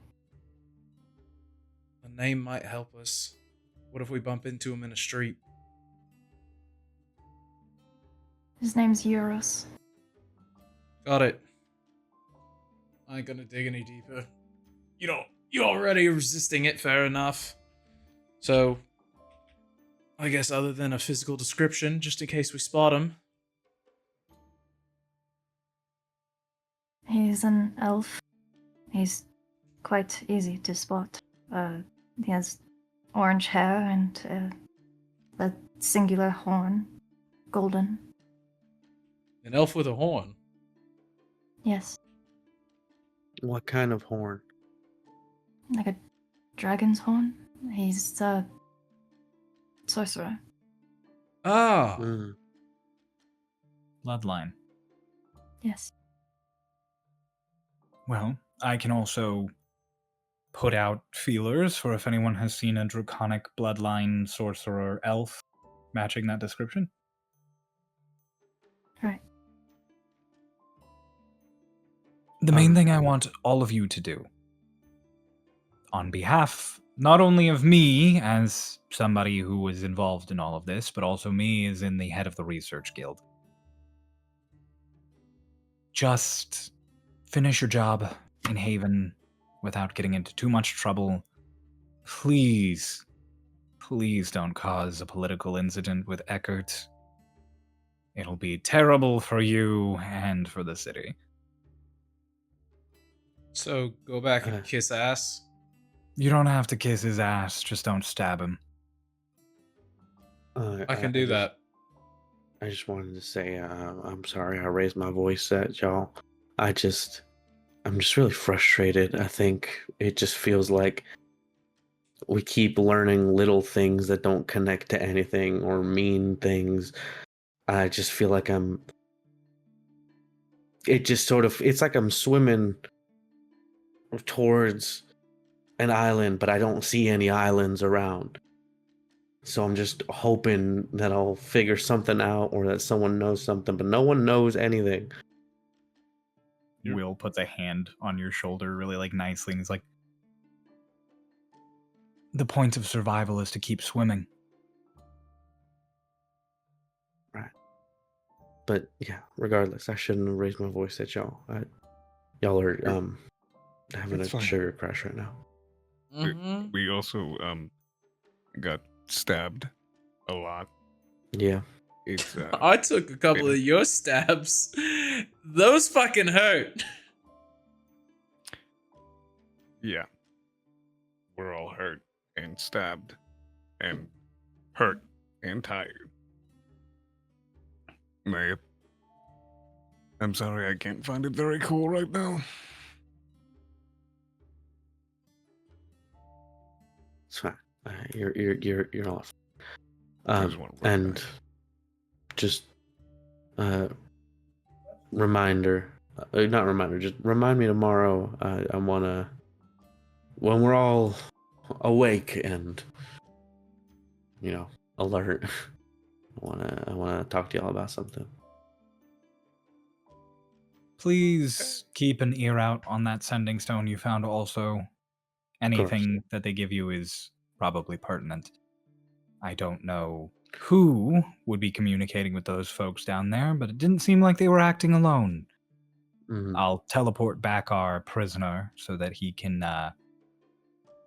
be talked to. All right. You fucking dickhead. Dude's propped up in the corner like an umbrella. Oh, right. I want my stuff back. I'm gonna go get that. I'm gonna Lonnie, get some fresh air.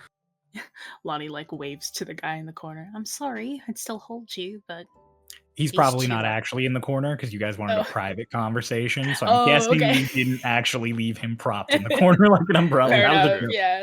That was a joke. That would be Sally so walks- funny. Sally walks over and just like, all right, he checks his restraints really fast. He's Just not in the room, right? It was a no, joke. I like left you to go- leave and go, Yeah. okay. I check his restraints to make sure he's not gonna get out. He has not been able to try and get out of his restraints. He has been paralyzed for the last Yeah, I'm 4 gonna double hours. up on his restraints, and I'm gonna call out, just be like,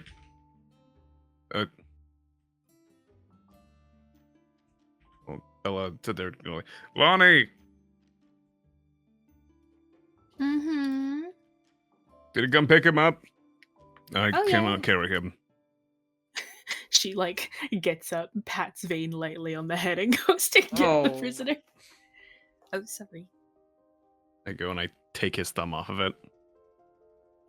As soon as Lonnie's Lonnie is within range to hold him, yeah, she's holding him.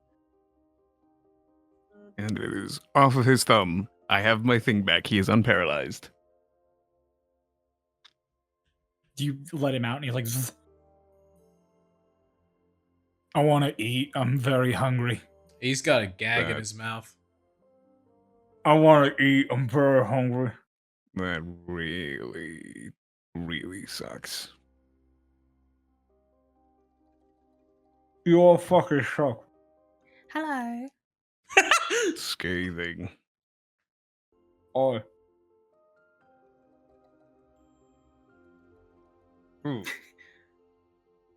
This is fucking. Oh, no, I got.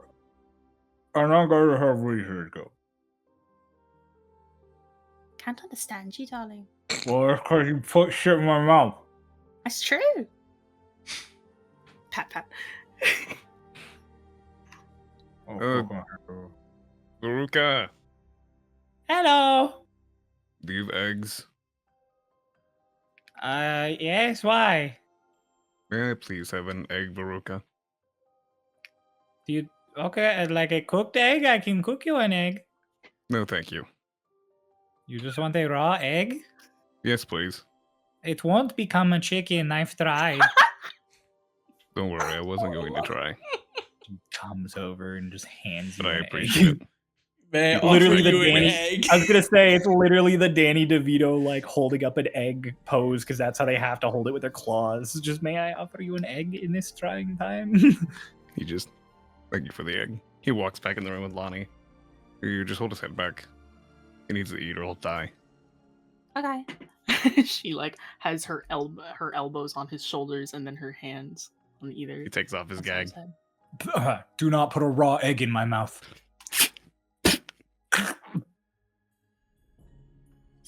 And then he pushes his jaw It's and he good just for holds it you. there. Swallow. It's good for you. Like he just lets it come out on the side of his face. Oh, your right. vitamins. But puts the gag back in. It was Squints at Oh, all of okay. you. all right. Let's go give him to William. All right. He's not like frozen, but she still holds him like a baby. This is the only William. nice part of this. Here you go. The baby Hey, spittle babe. up on itself. He wouldn't eat his eggs. Did you put a raw egg in his mouth? Vitamins. You're smart. I think you can tell what I did. I have opinions that I will choose not to voice. Okay. I don't Take it know back. how happy your corps commanders are going to be sending a prisoner back with several stab wounds who had raw egg forced into his mouth. Oh. I presto. There we go. He's all I think you are missing the point, Selic. Look at me. Yeah. Speaking now as a member of the Commission, a high-ranking member of the Commission, I am issuing you and your squad 3 demerits for your treatment of a prisoner of war. We are better than this, you will be better than this, and if you stop being better than this, next time, I will not be so kind. I've expressed Okay. my discomfort with how this is being handled several times, and yet you continue and persist and seem to almost make a joke of it.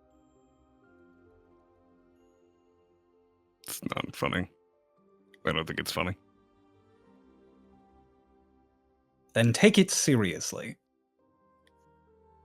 Sure. Thank you for We're- the courtesy. I'm sure you could have assigned more demerits. Don't like assigning any. I'm going to go now, on that note, as awkward as it is. And you... He just waves a hand over and he just... just gone. Okay. Best of luck to all of you. Please be safe on your way back to Haven.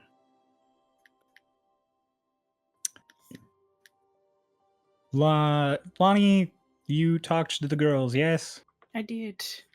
Several of them did agree to go with William, so a good half a dozen of them join him on the way out. Lonnie will say bye to them as they're leaving. They all hug you. They're all excited. Mhm. then when William Black is like, all right, everyone, let's be quick about it. They all like almost speed walk ahead of him, and he's like, no, that's not. He walks along with all of them. You are all left in Pebble Bottom. I'm still outside. I went out to get some fresh air. I'm just wandering around, exploring the city, I guess. Okay. Looks average. Oh. How many demerits did we get when Ritz killed that guy? 1. Well, it just didn't seem fair.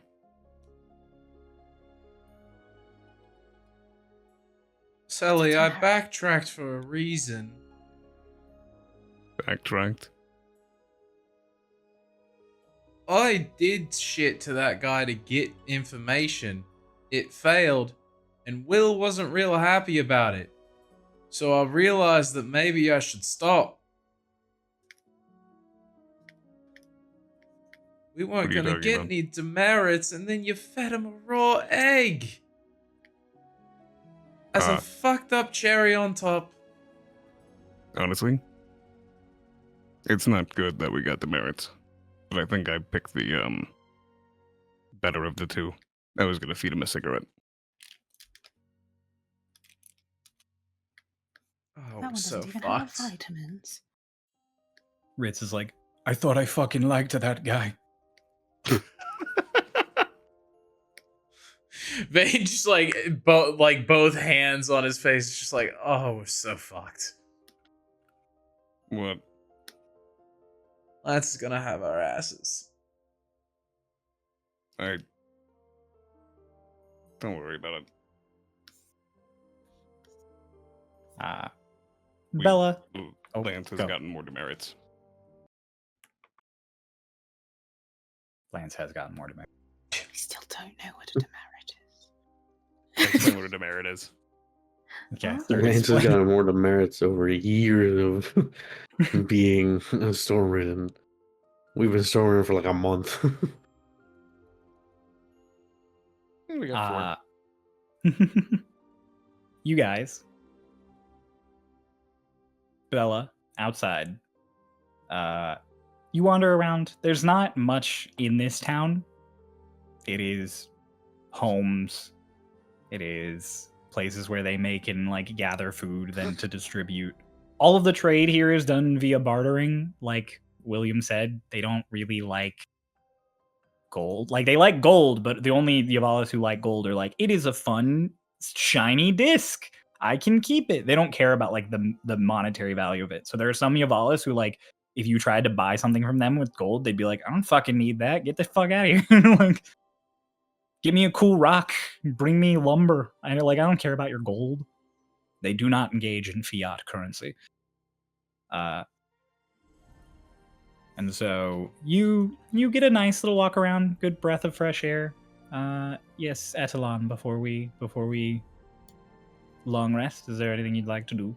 Yeah, if Bella is kind of walking around, when it sort of dies down inside the house, she's gonna hang on a moment. She's gonna get out of the house and go and try and find Bella. It is pretty easy to find Bella in this not that big city when she is 7 foot almost tall 8. for Thing for miles. Yeah. Like She you stands walk above out and some you're just houses. like, boom. There. Bella? He goes pranced over to her. The Dora the Explorer just, can you find Bella? Like standing in her back. Just Bella, almost like on the back end of a yawn. Just oh, hey there. Howdy. Hello. Did you need me for something? Sorry, I was getting some Oh no, steps in. it's alright. I just wanted to make sure you were alright. Oh yeah, no, I'm fine. I'm just it's a tiring line of work. You just seemed really uncomfortable with a lot of things going on. So a really big Well, catalyst was myself, so I am what do you sorry. mean? I'm not uncomfortable by you. No, just that. I mean, I'd hope not, but the actions going on around you don't seem very keen on a lot of violence. Oh, I mean, violence is one thing, but like, I don't know. I mean, I don't particularly enjoy violence, but I I I engage in it frequently. A lot of the times, it's the most efficient way to boil down a situation. But I don't like meaningless violence, like torture and stuff. I hate that stuff.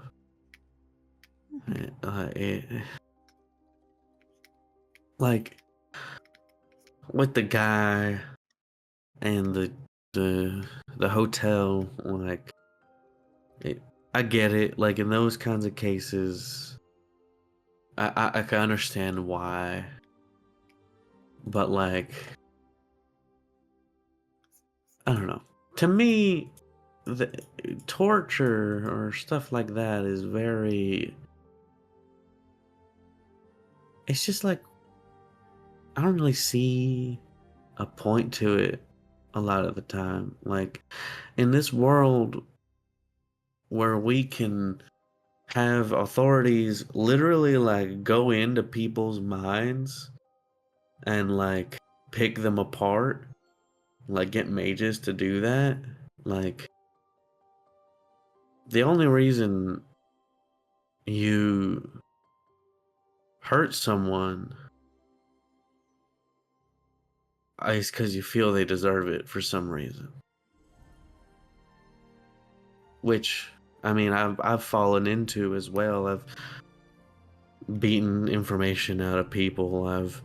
I hurt that guy in that brothel place, but I don't like doing it. No, that's very fair. I mean, especially if you don't have a reason for it, it seems senseless, I suppose. Yeah. But, it's... I don't know. I did want to try and magically pick his brain, but was a little... She, like, snaps a little, and there's, like, a couple of just kind of weak sparks a little out of my whatever, But... I mean, it's not like he was going anywhere. It's true, but... Yeah, would have done it in the moment. But it's alright. I don't know. I just hope you...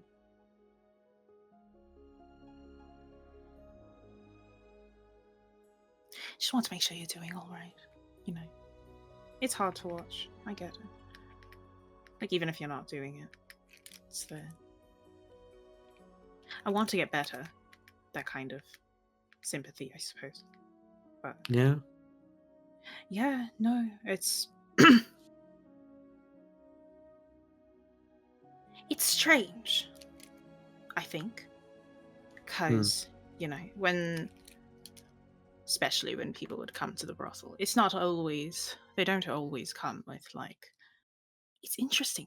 Most of the time it's with a sexual intention, but sometimes it's not. Sometimes you have people and they just want a conversation, and understanding the sympathizing with the words that they say is kind of hard. And I think I've never been good at sympathizing just in general. In terms of violence, I don't, with torture and with violence in general, it's a little hard because you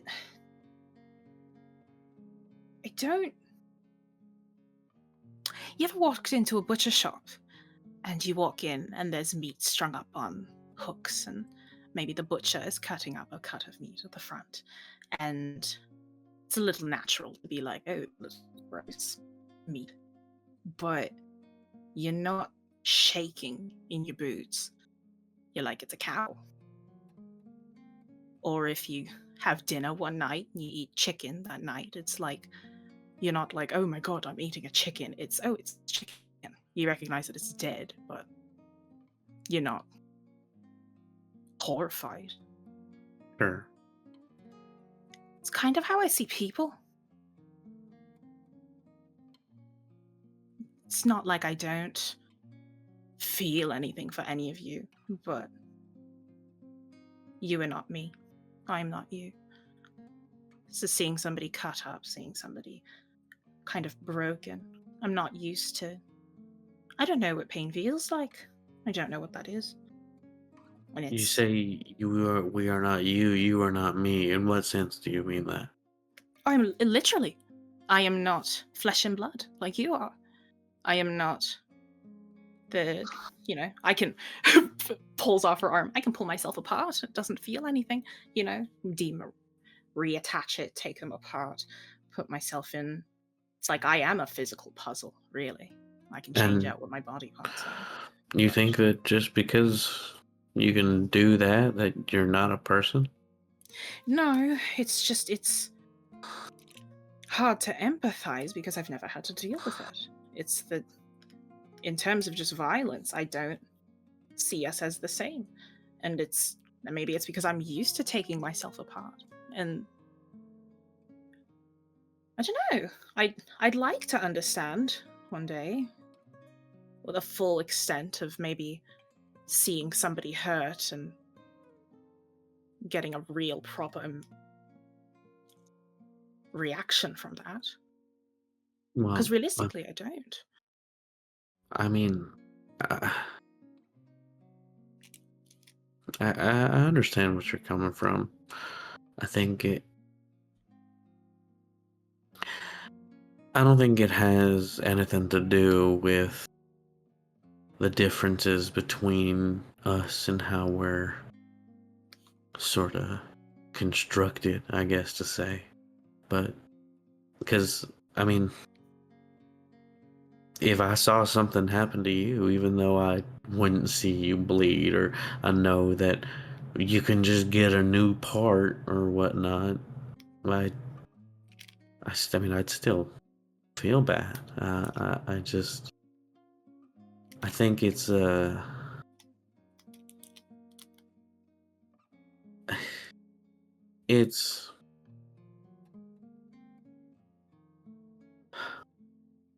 to me at least, seeing someone else in pain is less about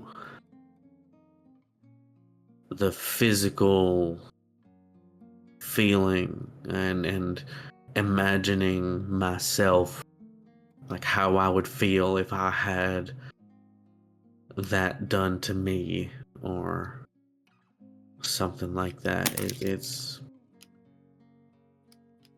It's more about, I mean, sure, that is a big part of it, and especially in like a fight or something where it becomes life or death, that's a big part of it. But specifically with this conversation, I think for me, it's about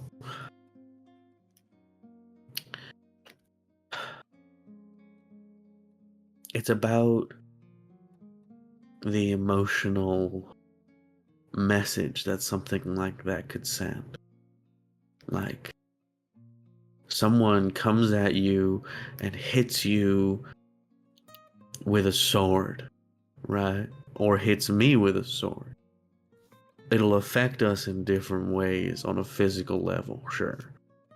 But at the end of the day, there is an emotion that is being conveyed. There is an intent to harm or to kill or to take away someone's life and their autonomy in that way. And I think thinking of it like that makes it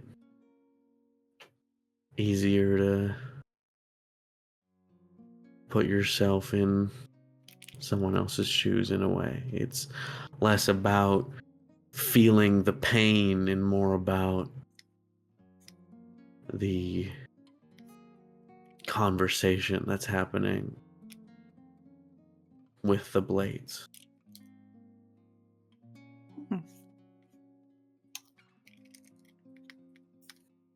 But I don't know. I'm just No, it makes sense. It's less the physical, it's more the emotional.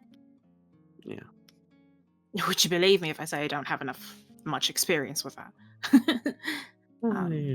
But no, it sounds lovely to be able to sympathize that way, to be able to have the conversation, know how the blades are speaking in your own words. I'm sure I'd love you've to learn got it from in it. you. I'll nudge you a little bit. You just gotta dig deep, you know. Yeah, maybe one day I'll find. Maybe it'll be all of you. Maybe I'll find the people that I'd care enough about to have Oh, a reaction. sorry, this is unrelated. Bella like sure. opens up a little journal. It's like, sorry, I was just while I've got you here. You know, you've got stamps in the back of your head and your brain plate. You know where Sure. y'all are opened up. You got your actual like outside. It's got a mark and it's named like a stamp for a guy named Oslo or a person named Oslo. But Right. you're the only one of your forged buddies who has a different stamp on your little brain thingamajig. Is that so? Yeah, and it's not a stamp that matches any of the other like maker stamps. I show her what I sketched out with the stamp that was like on the. It kind of looks like this. There's no like name attached to it. I don't know if that's relevant to you at all. I just figured I'd let you know. She's like staring really intently at the stamp. Do I recognize anything at all? Ring any bells? No? Okay. She just stares at it for a really long time. Okay. Thank you. Yeah, of course. Sorry, I just remembered that, and I was like, "Oh, if I don't tell you now, I'm gonna forget." No, I really appreciate it. That's fascinating. All right. Interesting. All right, well, we better head back inside. Yeah. Did Mr. Black did he send that prisoner off, or is he still in the kitchen? Apparently, you all got 3 demerits. I'm not sure. I'm not the. There I don't have a is full a idea what that cut means. to farther away, and there's just a what? And the birds fly out of the trees.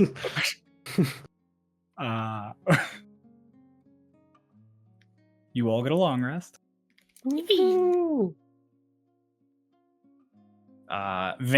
Selic, and Zervi. You are no longer under the effects of the honey whipped cream pudding, so you are good. Your movements and your perceptions are back to normal, but also you're not going to die at any given moment from a sugar crash.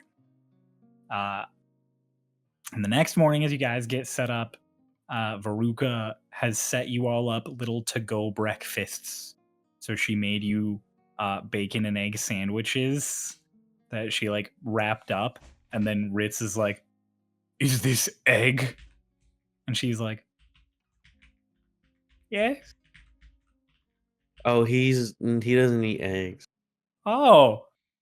She just goes to you, Runava, and holds it up for the baby. I kneel down. Zerby just and pulls it into your hood. Don't get egg. Come on. She's like, "All of you be safe, be well." Ritz is like, "What do I get to eat?" And she's like, "You had a sandwich. You did not want it." And then she like walks back into the kitchen really casually. Thank you, Veruca. Of Thank course, you. be well. I'll take Thank you. my sandwich and I'll take the egg off and I'll break it in half and give Ritz the other half. Oh, Bella. It's very nice. Ritz, you can have my sandwich. I don't eat. There's egg on your sandwich. That's my problem. I take the egg off and I hand it to Bella. And you need to just eat a lot. weird shuffle. And finally, he just bacon on bread. It needs more. It Drop needs in the dirt. egg. It needs egg. Feels like it's missing a second protein. Lonnie will go to Veruca and like stoop down and give her a hug. Oh, It says in You are- Yuvalis, "Thank you for everything." back to you and Yuvalis. Just, you are so good to have and to talk to. You are always welcome to come back if you need. I appreciate it. Thank you. And she like pinches your cheek, but it's like the silicone doesn't quite squish the same. And she's like, "Oh, that's fun." Isn't it strange? Yeah. And she like, psh, psh, psh. I am sorry, this is inappropriate. Go, No, be no, free. it's all right. Thank you. It waves. As you're walking away, and Rich is like, just fucking bacon on bread. So I just like, oh, I have more you can put on there. But Oh, I'll tell you for 10 gold.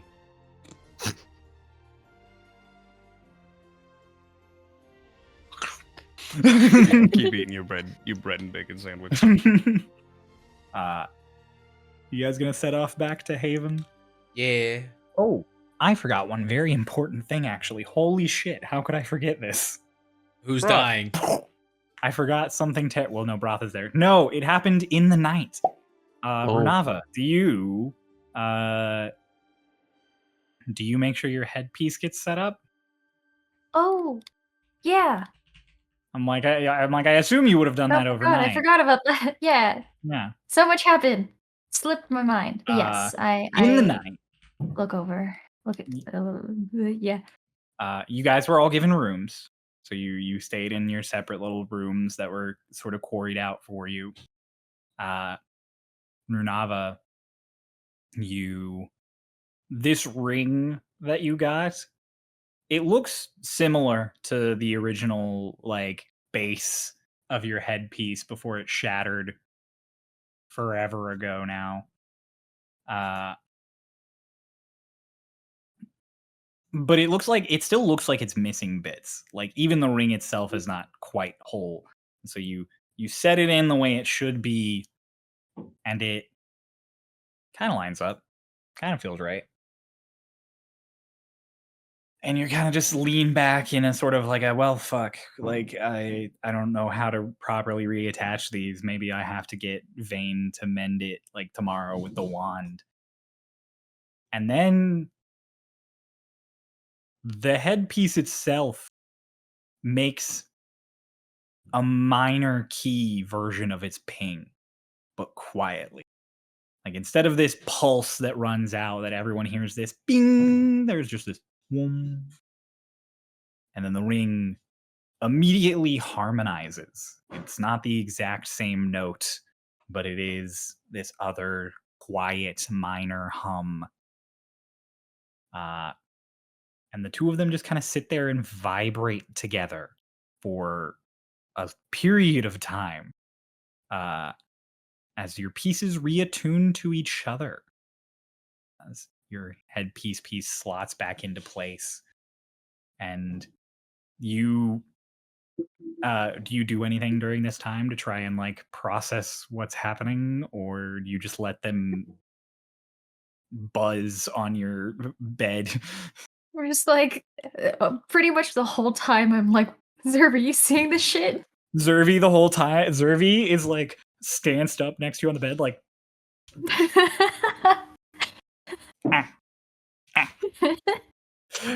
and it doesn't react. It's a headpiece.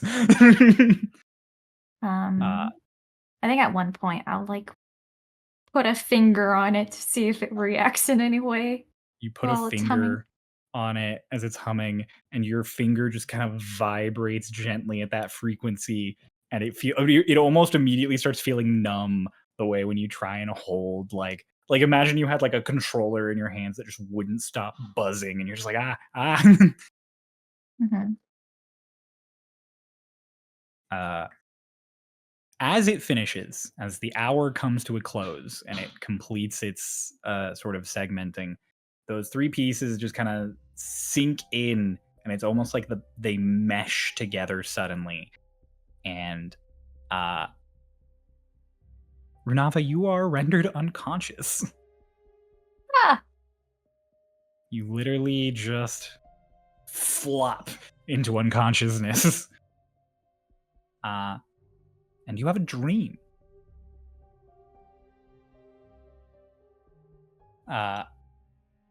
You tend to not sleep. You're an elf who already do not sleep very often. They almost always trance. And you, among elves, sleep even less than most. But this dream is not like the kind of dreams you expect during your normal sleep. Instead, you are in a round room, surrounded on all sides by just one long sort of counter that is occupying every bit of the wall that's not doors. And in the middle of it, there is another circular table. It is all covered in tools and items. It's workbenches, and there are a million little projects that are happening on it. And in the center of this room is a figure in a cloak. It looks like it's made of dragon scale. It covers them somewhat poncho-esque, except for the hood that comes up over. But you see that telltale horn coming out over the hood as it's tucked almost under it. That immediately gives you the sign that this is Euros. And he is standing over that center table where you see the broken remains of your headpiece just chilling in the middle of the table. As he's going over a book, and there are a bunch of these crystals set up around them, and he's standing in front of one now.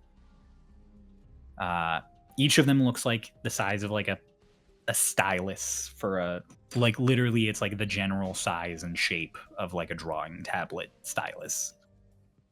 And as he stands in front of this one, he has a strip of metal, and he puts it to the metal and just carves through it like it's nothing, like it's butter, as he writes out the message he was leaving to you.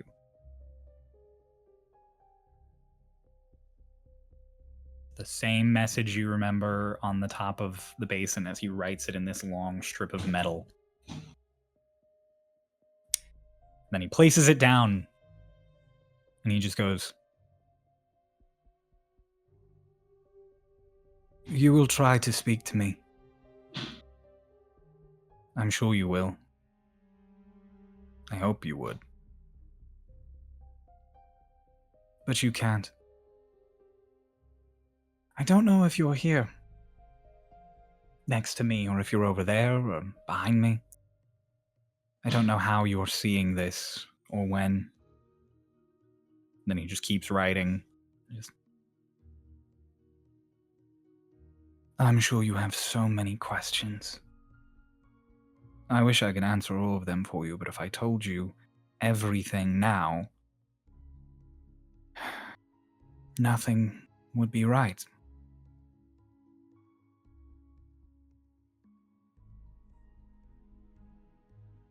There is something out there in the dark. Sometimes I think it's you.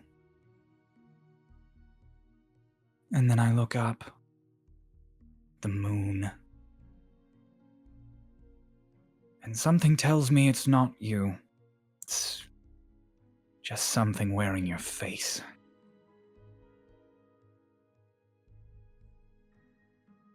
And he stands, and he starts just looking around the room as if could be speaking to you anywhere you're standing. At one point, his eyes glance over you, and you have a moment of just like, they're like, "It's me, like I'm right here, and he keeps looking, just speaking to nothing.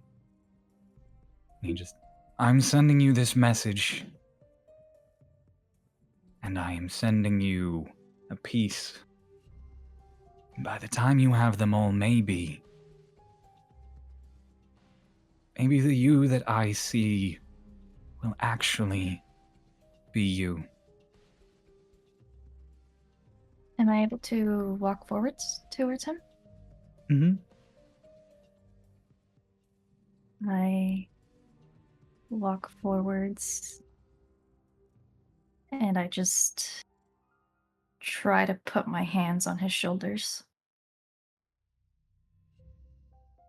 Your hands don't go through, but there is no pressure. There's no sensation of stuff. You just suddenly can't place them any further.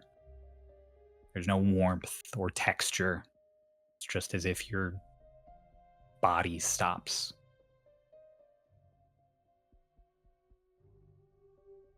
Where are you? And he just kind of looks through you, past you, as you're not there. And then the message ends. As you wake up on the bed, kind of blinking, you have flopped down into it's like a cat falling asleep. Like you were in the most unnatural, uncomfortable position, and you are just completely unbothered as Zervi is on your chest, bouncing, like he's giving you fucking CPR, and he's like, ah, ah, ah. Oh, you used to be so much heavier than this.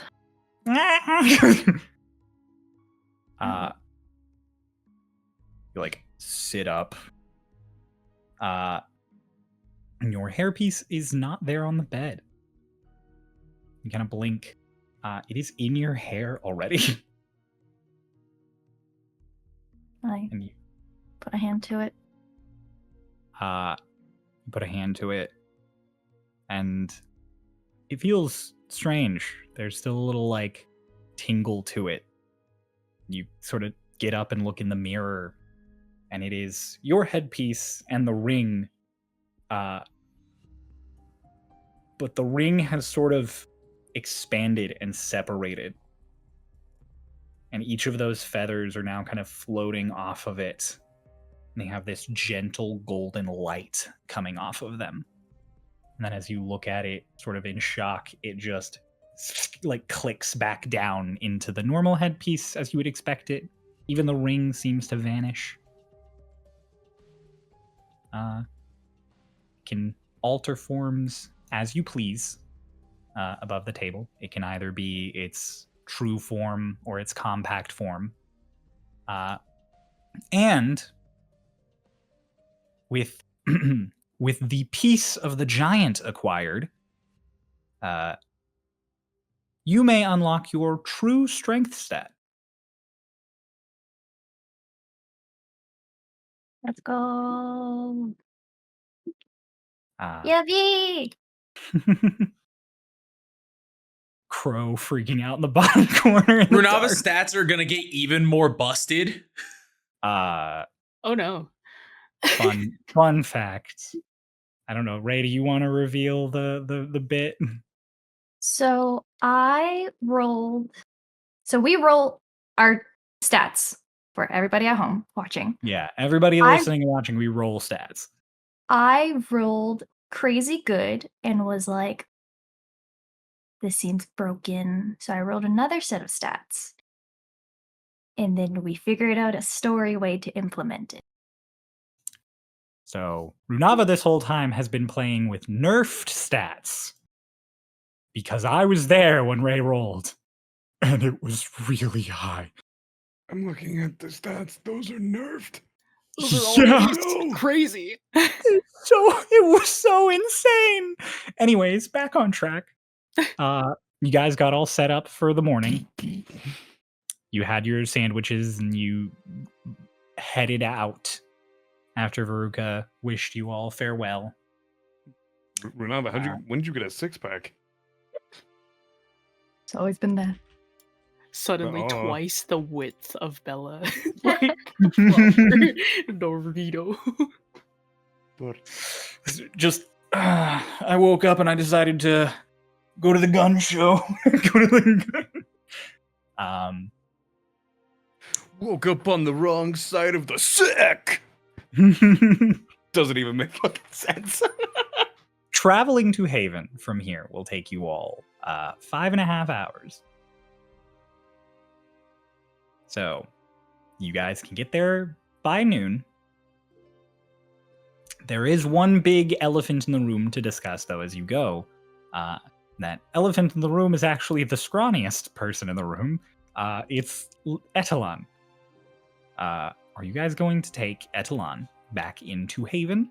Are you going to disguise her? Are you going to have her come as is? Are you going to sneak her in? Or are you going to have her wait outside? That's more of a question for Ethelon. Ethelon, what do you want? She's like, as you guys are starting to approach Haven, getting closer, she's like, okay, wait. Like, hold out her hands. All right.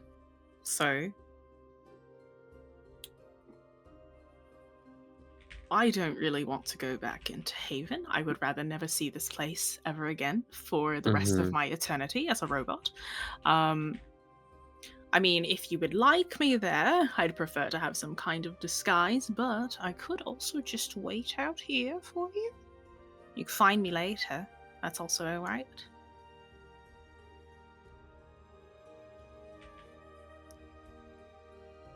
I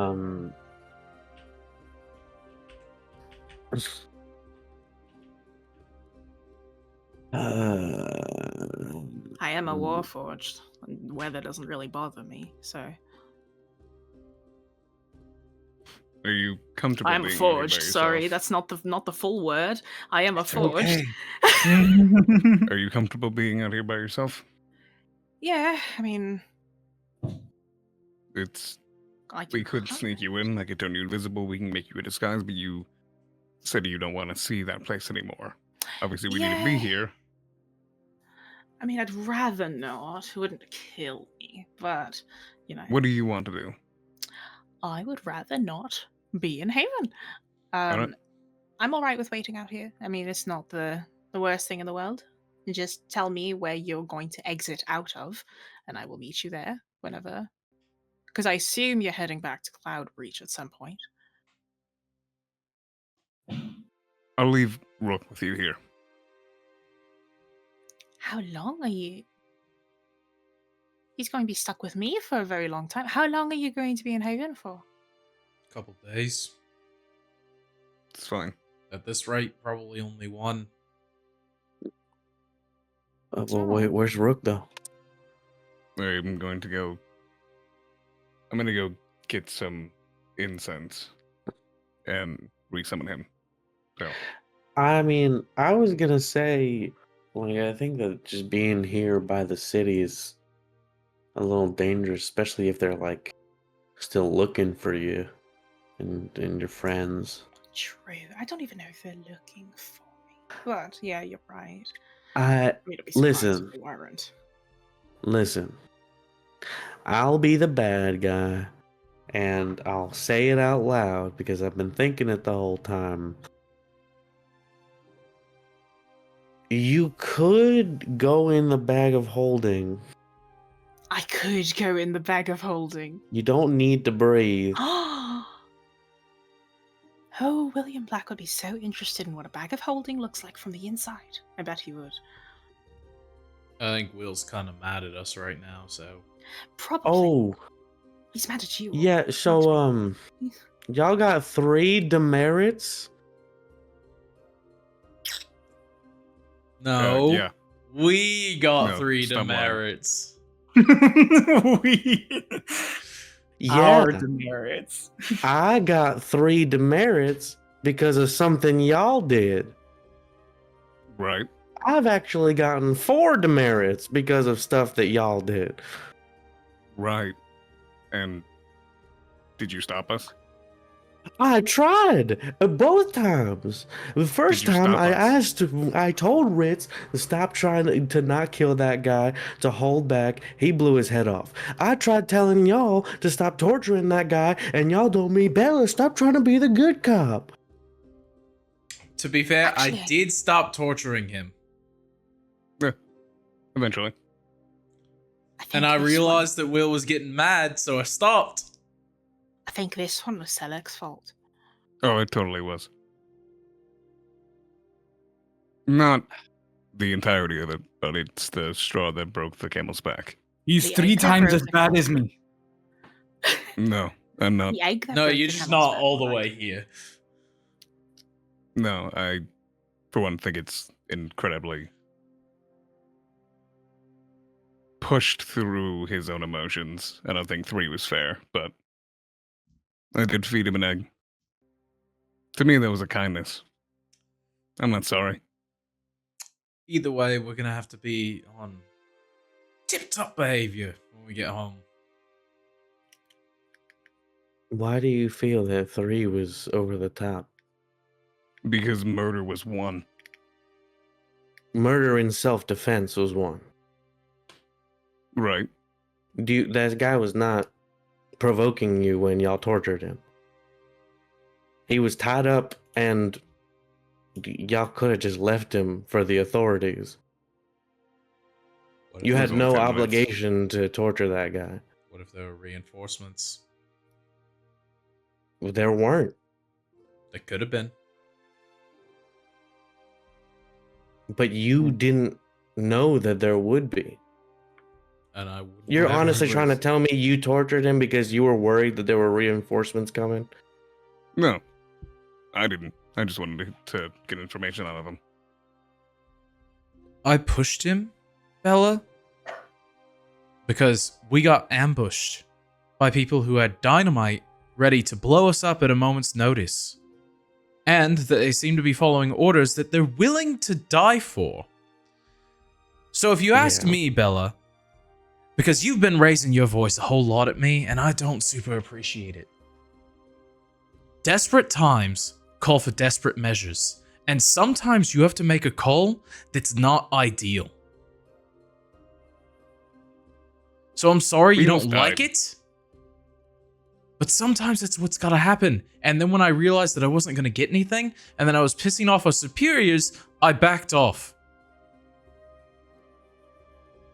I know where I stand, so stop treating us like we're kids. And I'm not sorry. I'm not sorry. I fed him an egg. That is torture. Yeah.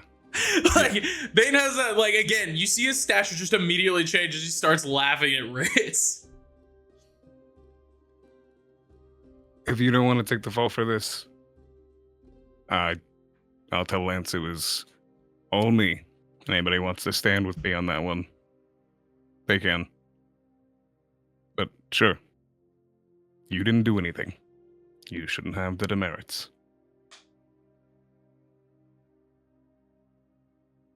Because we're all separate. But we're a team.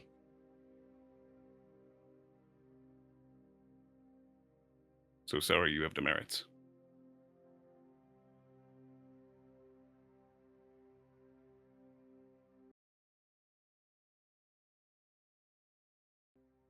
Right.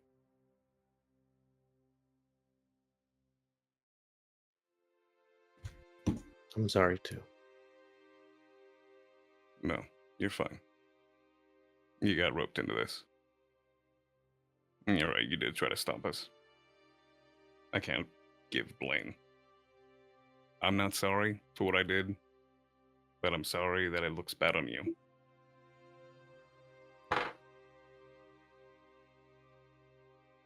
And I'm not sorry that it looks over it. I'm not sorry I fed him an egg.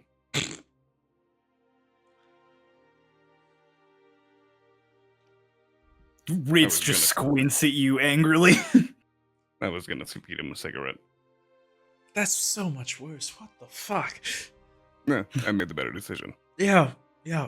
I just I just want us to start communicating as a team and making choices together so that when things like this happen, it's not like one person made a choice and then it affects the rest of us. I want us to be united on these kinds of choices. The best way And to these things unite that us, happen. Bella, is not to force everybody to get along and hug them real close. It's not to step on each other's toes. These things come, but if you try to force it, it will only make us detest each other more.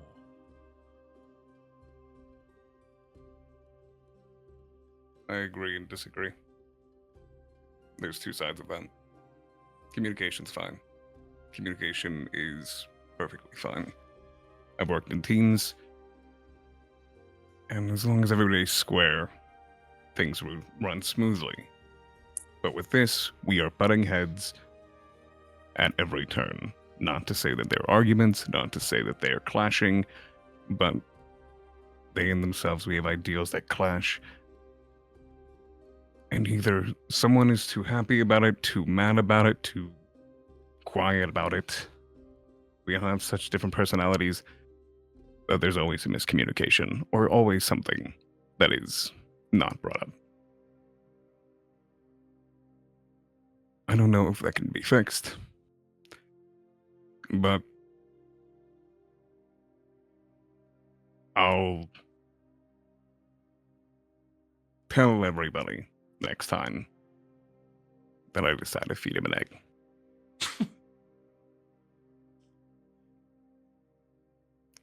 It comes with time. There is no leader. We are under jurisdiction of the lands.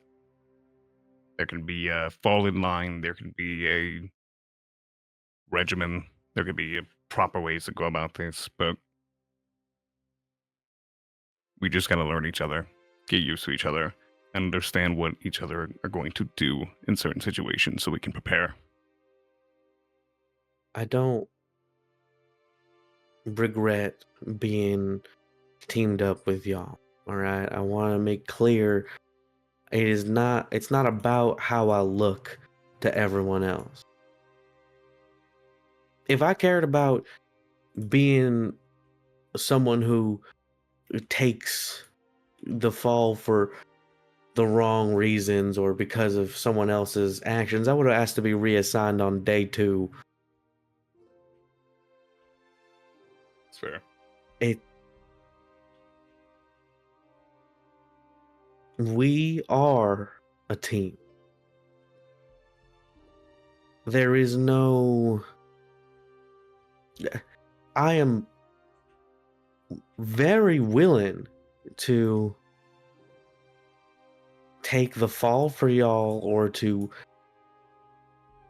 I'm not worried about what other people will think of me. I just want us to, if we're all falling for something, I want us to all know what we're falling for. All right. That's all. How do we And do that? I'm sorry that my ways of trying to make team collaboration don't work, because I've tried being just gentle and just sort of trying to push things the right way, and I've tried being stronger armed about it, and I'll be honest, I don't know how to get a group of people to get along. I don't know how these things work. I cannot tell you all that I have been in a group of more than 3 people where at least one of those people wasn't trying to rob me. For the record, I'm not trying to rob you. I appreciate that. Yeah. Bella. Don't try to get people to get along. Let them get along. That's all it is. Don't try to fix something, but it is healing. But you're Let right. us work things out. If we jump headlong into some shit that'll really... I'm sorry, I looked to my left and I saw Bella rolled damage for kindling, and I was like, who the fuck? Who just made a move? I have the tab open. So, shit. If we jump headlong into something, we'll make sure that we all understand what we're jumping headlong into. But we're clearly not going to see eye to eye. You were raised under noble means Selk and I were raised under bounty hunters, and even then, we were raised under different guilds. Runava is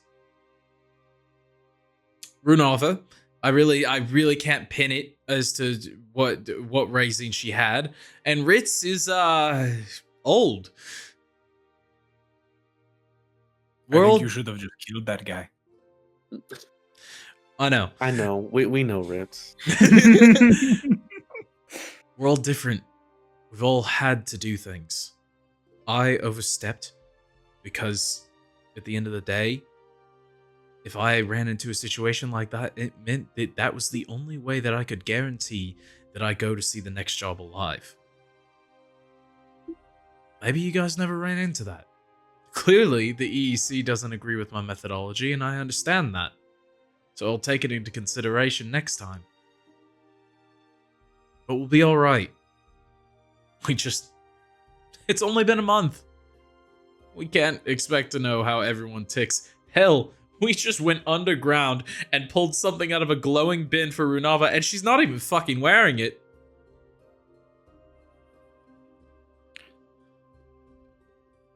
Yeah.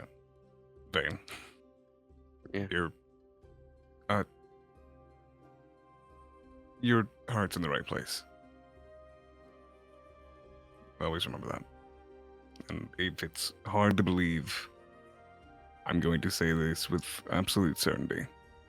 And I want you to take this at face value. Me and you, Bella, have vastly more in common than you think. I think I can understand you the most out of anyone here. That's a promise. Sally, are you secretly rich? No, I'm not rich. Fuck. If I was rich, I wouldn't have to be selling. He still has the half plate. I wouldn't be selling this. Do you But want, I understand Do where you want your to heart's break at. that down and stuff it in the bag of holding? No, it's fine. I'm gonna go and buy my incense and sell this. But I understand where you're coming from. I understand what's going on. And I understand that it can be infuriating. You're doing your best. And to say I don't appreciate it is a lie. I do appreciate it. I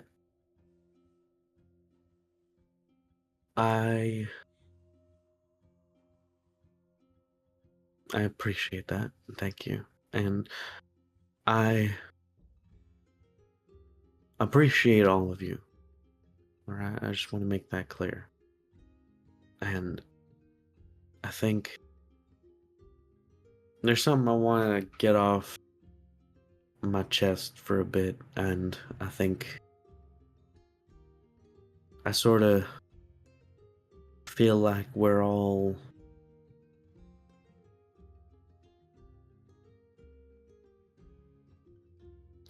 I know that y'all aren't. I know well enough now that y'all aren't bad people, I guess to say.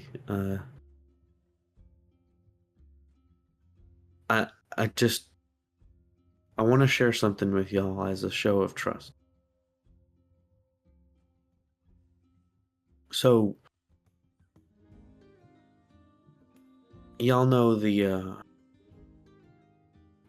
sort of the runes and the runic magic that I can tap into when I fight, and it runs a little deeper than I initially let on. It's a family thing. It's a lineage thing. It's not many people realize it at first or know or think too hard on it, but furbolgs were descendants of giants, and in my family, the Drenus family, every few generations, a child is born, and that child is able to, from birth, read the ancient giant runes and magic. And I'm one of those.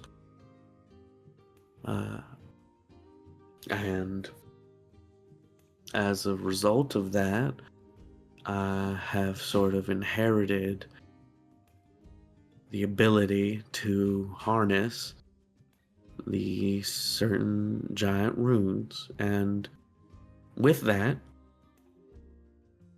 comes and I sort of reach, very kind of awkwardly snake my hand into my chest plate, and I reach in. Hold on. Well, I don't And think I- we need to establish that kind of trust. Oh, it's a and I knife. pull out a small, slightly curved, sheathed dagger. This is my tool that I use to carve these runes. It's a small knife, and I keep it close to my heart. Feel like I keep it in about the safest place that I can, where it can't really be swiped off of me. And the reason this is so special to me, and the reason I was sort of asking to help you, Runava, this knife is very fragile, but it can also cut through anything. It can slice through anything like butter.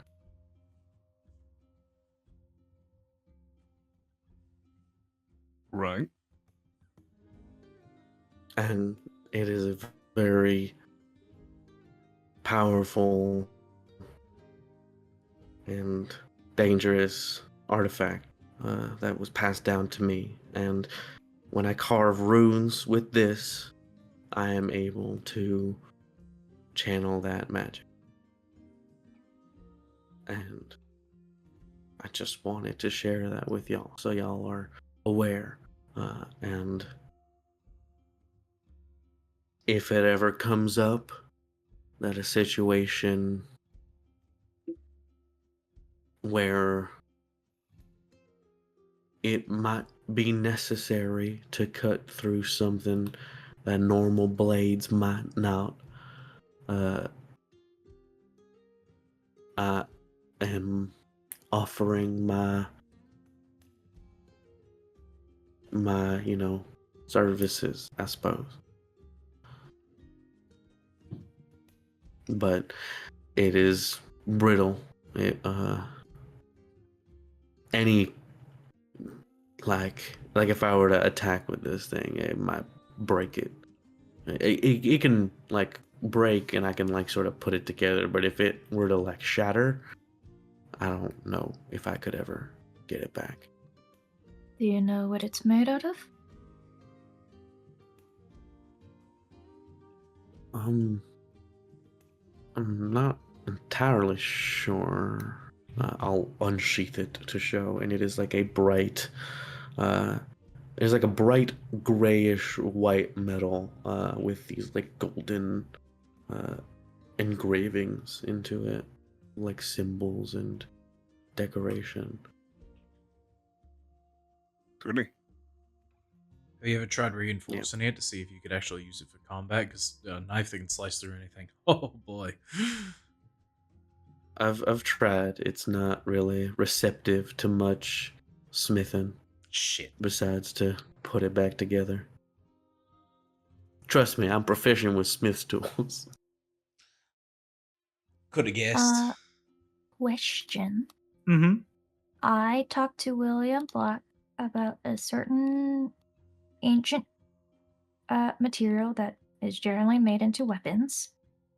Mm-hmm. Is Can I do a roll to see if I could figure out if this is maybe airite? I will say, yeah, you could do an intelligence check at disadvantage. Okay. Because you are not proficient in Smith's tools. 9. 9. Yeah. It's definitely not any kind of steel you've ever worked with or seen worked with. Like, clearly you can tell that from the sheen on it. But whether or not it's airite would require somebody who's worked around airite a lot to look at it. So probably someone from the research guild looking at it who like has dealt with those recovered like damaged weapons could maybe tell you, Mm-hmm. but you'd have to talk to one of them. Well, I talked to William Black about an ancient material that is generally used for weapons, something called airite. Yeah. I think you were all briefly there the first time it was mentioned during your tour because you were shown a room of artifacts and he name dropped it, but then Renava talked about it later. Not you, Etalon, unfortunately. L. I did Yeah. watch that episode though. So it kind of rings a bell to all of you. You're like, oh, yeah. Hmm. So,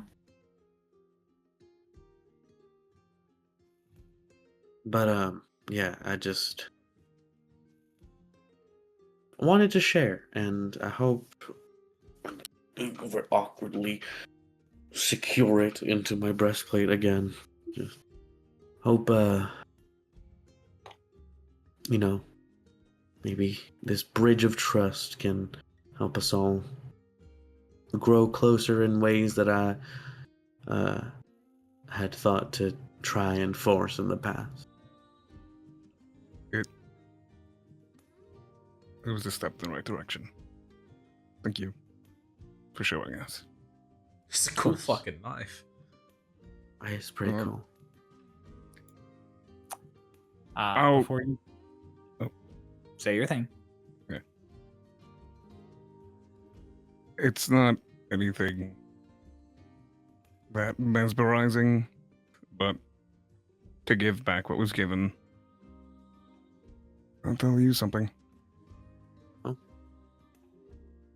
It's not a blade that can cut through anything, or reading the tongue of giant. My name's not Selic Orphis. Oh, Oh. God. It's Selic Orpheus. Oh. Spelled the exact same way. I didn't even know your last name, so It's actually pronounced Orpheus. what's the difference?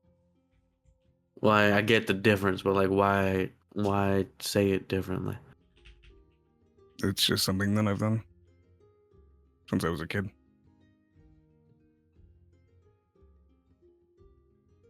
Is your name name like would it raise any alarms within it individuals or No. I mean, that one person I think recognized it, but I don't know why they would. But no, it doesn't have any holds or anything. It's not a huge, deeper meaning. It's just, it's not pronounced Orpheus. It's Orpheus. do you want us to pronounce it Orpheus or Orpheus? Whichever one. When the fuck would we say his last name? Yeah, I don't know. giving information. If I'm ever introducing, like, hey, this is my friend Sally Orpheus. Well, you said my first name wrong. Oh, Selic, Orpheus, Orpheus. I'll just sort of say whatever feels right in the moment. Yeah. Oh yeah, wait. So sorry, I forgot we were having a conversation. Etalon, what do you want to do? You want to get in the bar? That was it. Yeah, That was it. I was going to wait. What? Hang on. Meanwhile, while that first chunk of conversation was happening between you three, A there was sniper another was aimed conversation at happening. the Oh my god! Oh my god. An anti-material rifle.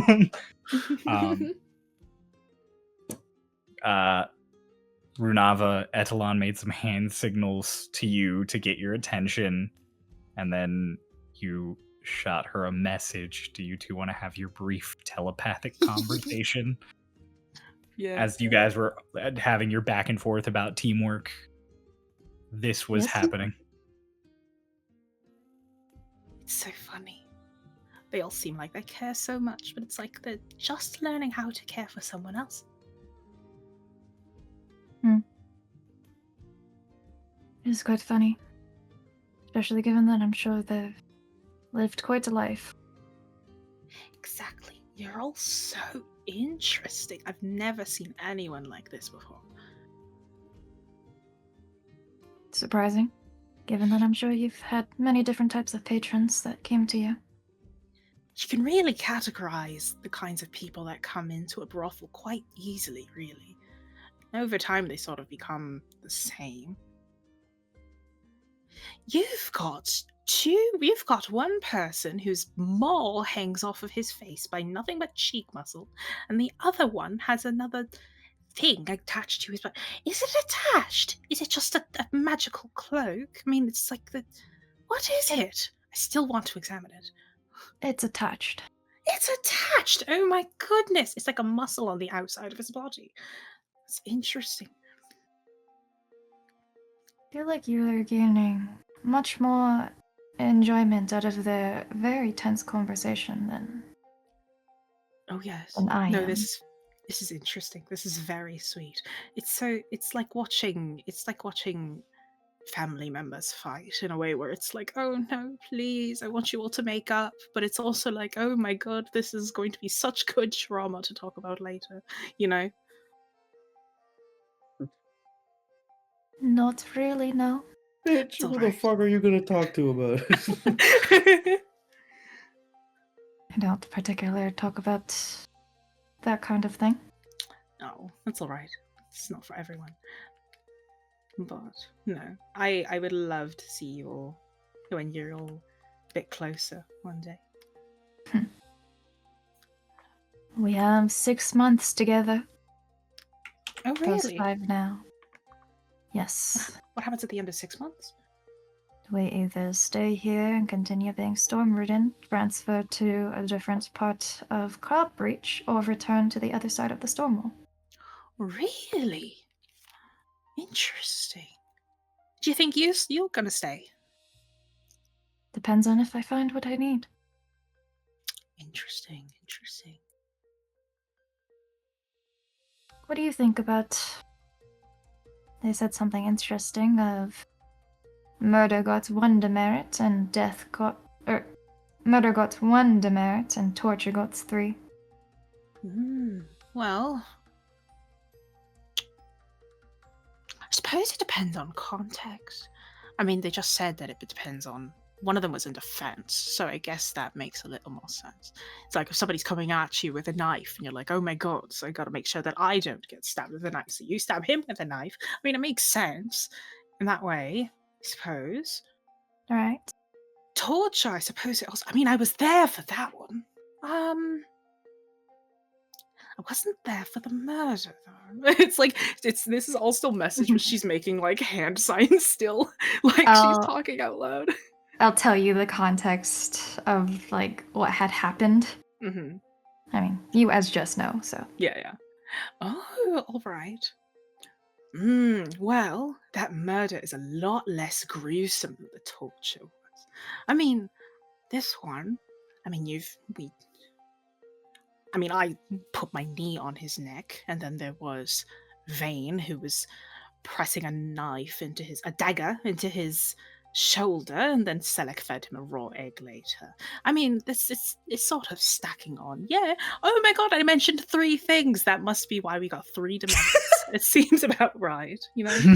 I was like, are we currently at the More than point three in the yelling conversation where Vane is now defending why he did it? There was a lot of back and forth that happened. We're not going to try and line these up. I don't have the brain power for that. I don't have them. Right. Could be 3, though he did say that there could have been more. True. Probably the repeated offense. I didn't even know about the first 2. You didn't. Oh yeah, no, you were I was digging. No, that was happening to occupied. the side. Yes, you were. Yes. Are your hands feeling better? It seemed a bit rough on you. They're fine. Are you sure? Kind of like looking over to look at your hands. I'm sure. All right. This is nothing compared to years of other trouble. Fair enough. Fair enough. Personally, I think the demerits make sense. Oh yeah, no. If realistically, I also think that maybe you all should have forgotten more. But you know, I had a hand in it, but I'm not the one being punished. So That one saying, how do I translate? How death is the fairest form of grace?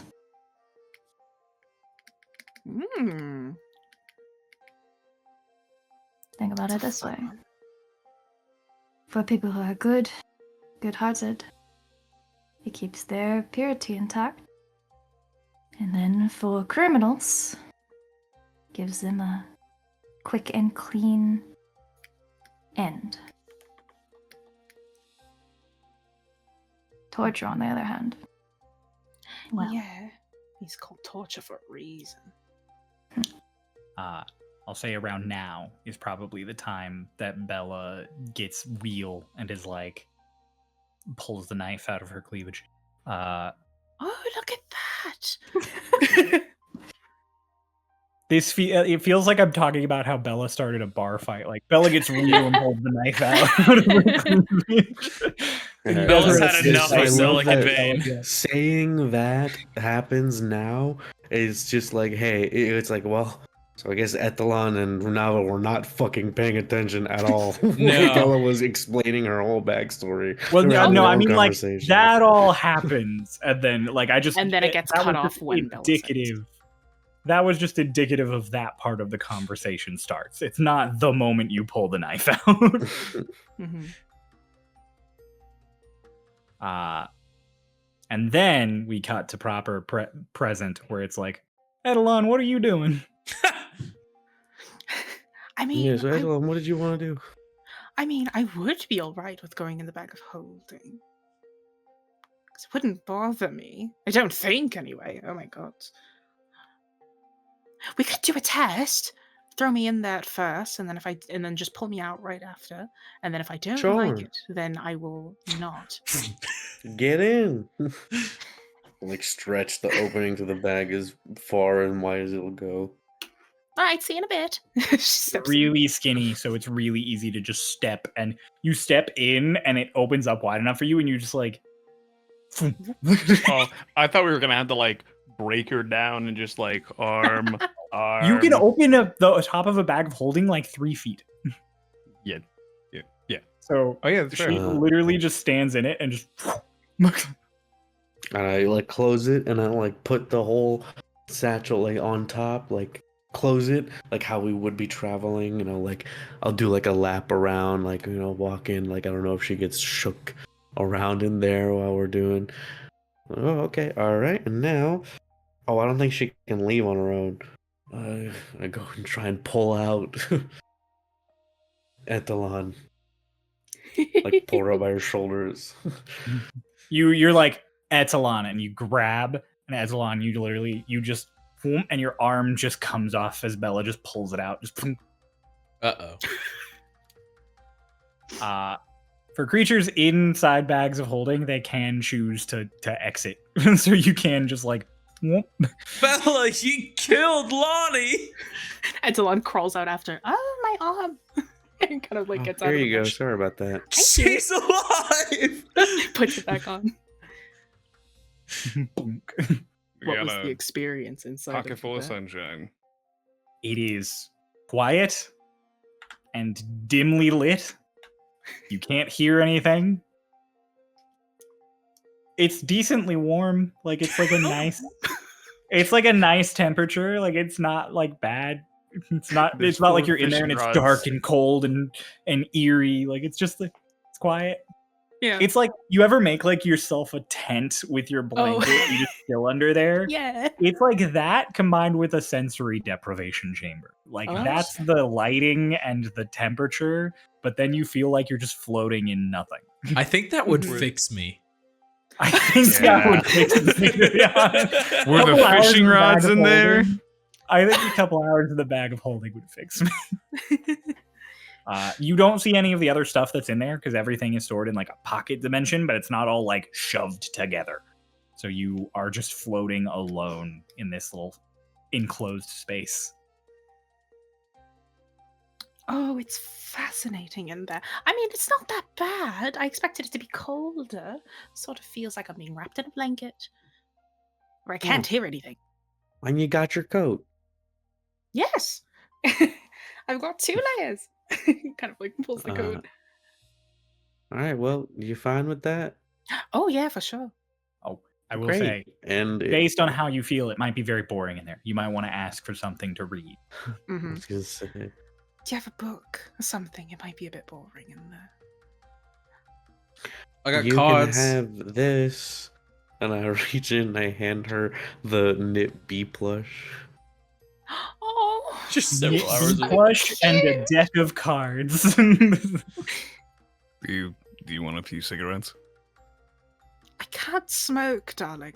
They did, of all the things that they put in me to make me feel very human, the one thing they did not give me was lungs. I have a book, but it's written in giant. Oh, I don't think I'll be able to understand that. Do you know how to play solitaire? I do. You'll be fine with the cards. Yes. Please don't bend Takes them. the- Oh, I and won't. this is unrelated, but I've got this at the bee farm as well. Another knife. But it's too small for me. It's too small for me, and I hand her a little wooden ring. Oh, it kind of takes the ring. Does it fit?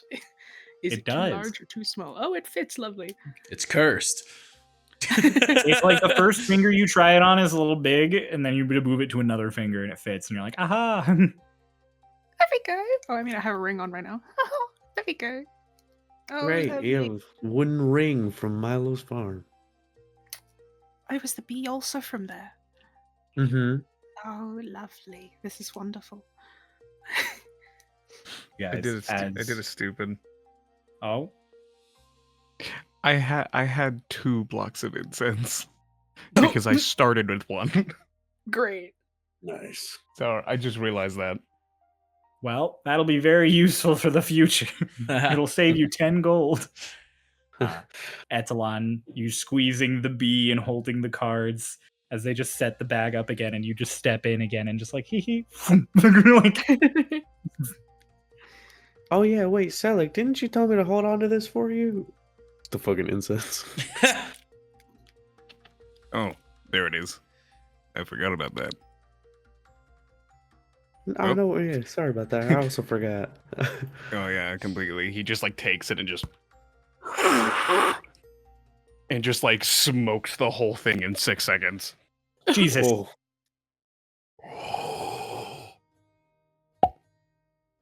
Rook appears. What's up? I was gone for a long time that time. Yeah, he You got only missed exploded. some arguing, and we got demerits again. I missed arguing? Yeah, we got in trouble again too. Damn it! Rook just kind of sits there like angrily, and then he just looks up at Selig. Just there was a salamander this time. Oh, what? did you win? Of course, I won. No, you didn't. No, I didn't. Right. Wait. So, are you like actually an imp? Are you just like a real imp from like the hells? Because usually familiars are like are fae that take forms of different things. Not always Faye. They're usually. That's why I say usually. Sometimes they're celestial or tiny little fiends. Which is what I thought you Ooh. were. No, I'm an imp, like I'm a proper guy. How the fuck are you his familiar then? He's cool. I'm cool. Fuck, fair enough. Let's walk and talk. Walk and talk. So Lonnie has to spend less time. There's a lot of smoke in the hells. Works out fine. Rook climbs up on your shoulder and is just like, okay, tell me about the fight. Leave nothing out. In fact, lie to me a little. Make it fun. Oh, I was going to tell you about the torture. Oh! In the middle of them walking, just Ethelon's head pokes out of the bag. I just realized I can't hear anything. Hello, I just realized Howdy. I can't hear anything in there. So if you ever wanted me to get out of here, you should probably do that again. Just pull off my arm, and then that'll be the signal. Okay. get me I'll into the try and maybe do like a more gentle, like I I'll guess it reach doesn't in for it hurt. and not pull it out. Sure, Or just, it doesn't- so you don't have to reattach. It's just inconvenient. It's just a magnet, Oh. but Oh, I appreciate oh, Lonnie's it. in by the the bag. way, are Yeah. y'all, any of y'all, oh yeah, look, Rook is here again. Oh, hi, Rook. Just the arm. She's in the bag. Don't tell anybody she's in the bag. I'm not gonna. Are any of y'all good with short swords or like wielding 2 short swords at a time? I can wield Martial 2 daggers. weapons? Sometimes. Am I good at it? Yeah. Not really. Or like Have would I? prefer to fight that way.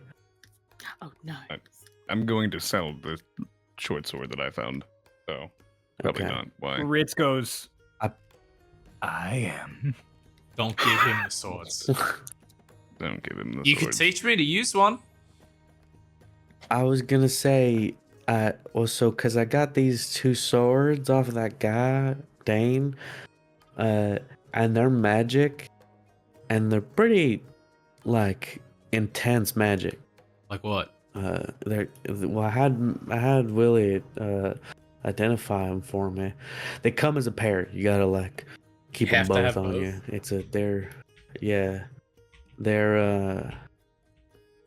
you. They're called Vicious Bane.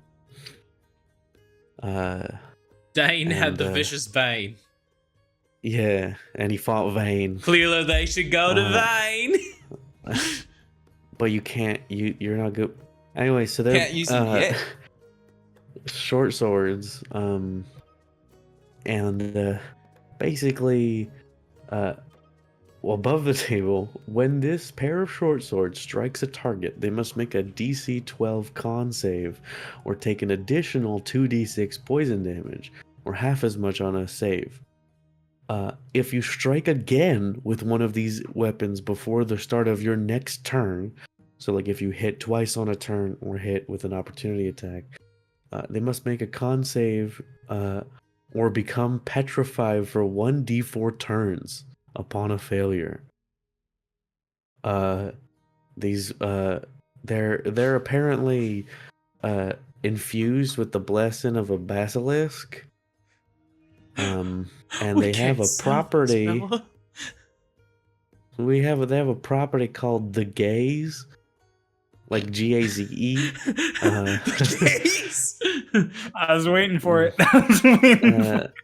The wheel, where basically above the table again, the wielder of this weapon has disadvantage on saves against any magical effect that would restrict its movement. The wielder does? Yeah, Mhm. It's a cursed weapon. you have to attune to them. Ah, fuck. Okay. He would have had disadvantage on the fright save because that's Now, restriction of movement. here's the thing, Bella. Here's the thing. Those, real good. If we can't use them, we can't use them. We probably should fucking sell them in Haven. Oh, I wasn't gonna sell them. I was gonna hold on to them and then maybe use them after I buy some, like, I don't know. Well, actually, I thought that now that I think about it, I don't think that the petrification is very intense. It's only for like a few seconds. So when he first told me, I was thinking, oh, well, I want to get petrification cures first. But I don't know. I mean, I might use them. I would maybe I focus don't on like how getting they the look, curse really. removed first. True. Yeah. I mean, I don't really need can't them. use them. Like, I might use them one day, but I don't really like how they look. I might reshape them first. I don't like Give 'em the rook. the style or the hilts. Don't give him the rook. What's he gonna do with them? Kill people. Juggle. I don't want to give him the rook. But don't Rook know would use like them. you to give them to I Rook. don't want to give anything that can restrict my movement to rook. I would never use it against you, Lady Bella. Looks at That's Ritz. not true. Looks at Ritz. But Give because him he's the kind of swords. a weird Let's go. buck, it's that kind of like creaky, like. No, it's really quick, actually. It's like, I would never use them against you, Lady Bella.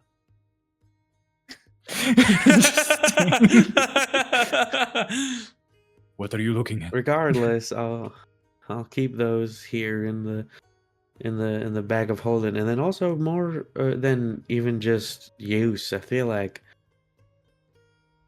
it's like the guy Dane. He had these weapons. I don't know if it might be a clue. One day, like it might lead to us understanding whoever those guys were a little further, but like these are basilisk blessed weapons or infused weapons. Like, and they look like teeth. So I don't know if this guy's new or like know a basilisk who's infusing their weapons. Oh, they just know somebody who knows how to get a hold of crazy ass weapons. Yeah. So if we find more basilisk infused weapons, we might assume they came from the same place. Oh, also, since we're showing things, I raise a hand, and the headpiece will turn into the true form for a moment, and then I'll revert it back to the compact Whoa. form. It looks... I guess the best way I can describe it is like, oh god, this will work. I know for you, Ray, will help you visually. You know, in League of Legends, don't kill me. Don't kill me. I don't like my I'm glad name that you're being in using the same example that sentence. will work. You're the best only with one who's Ray. played. I know. I just don't like my name being in the same sentence as League of Legends. That was I- a decade ago. I was gonna I'm say, a different I'm just like- person now. You're a better Here, person let now. me give the example to Uh, of the way that would best work for Ray to understand it. I think Ray knows. I think we need to know. The rest of us want to know. Well, because I'm trying to think of what is another good example of this. It's, again, for Ray, it's like when you finish a match and you watch all the pieces of the victory thing like slide together or apart as separate pieces. That's what it's like when it breaks apart into the true form. Like Me League too. of Legends. For the rest of I get you, it. Me too. I'm not I sure get what a good metaphor here is. Explain which it is in why I went Pokemon. with League I of can Legends. only think in metaphors of League of Legends. Well, Master Sesh, we gotta go play a game of League. Explain it in Fortnite terms. And put it in Fortnite. Can you tell me in Arcane? It's the only. Can you League tell of me in Legends. terms of Final Fantasy 14 raid? Can you tell me in stupid? He should. No. He says it's a picture and we can move on. I'll find a visual reference for everyone. Continue your role play while I do that. No. Wow. Oh fuck! It's like League of Legends. I retract part of my It previous. just looks like League of Legends. I'm gonna kill myself. I retract part of my previous term. She is wearing it. It's just fuck. It's just secret. Pretty. It's just Ethelon's head out of the bag of holding. Does that do anything for you besides looking cool? It's made me feel more like myself. Oh, well, that's good. That's nice. Okay. Do you, Does that mean you're gonna get funny? What? Wow. Damn. That was like Kinda- to the side of the head too. That. It was a genuine like. It does zero damage. He kind of got you there. Ben was a gets good hit and he's one. like, but then he is still kind of laughing. He's like, I'm sorry. I thought that was a really good opportunity. No, I think that was a little funny. I found a reference that's not League of Legends. It's Halo. It's I know that Halo. one. Oh. Oh. Renava just looks to the side, looks to her side, like, am I not funny? Mm-mm. I mean, you don't. I don't think you really try to make jokes very often. I think you're silly.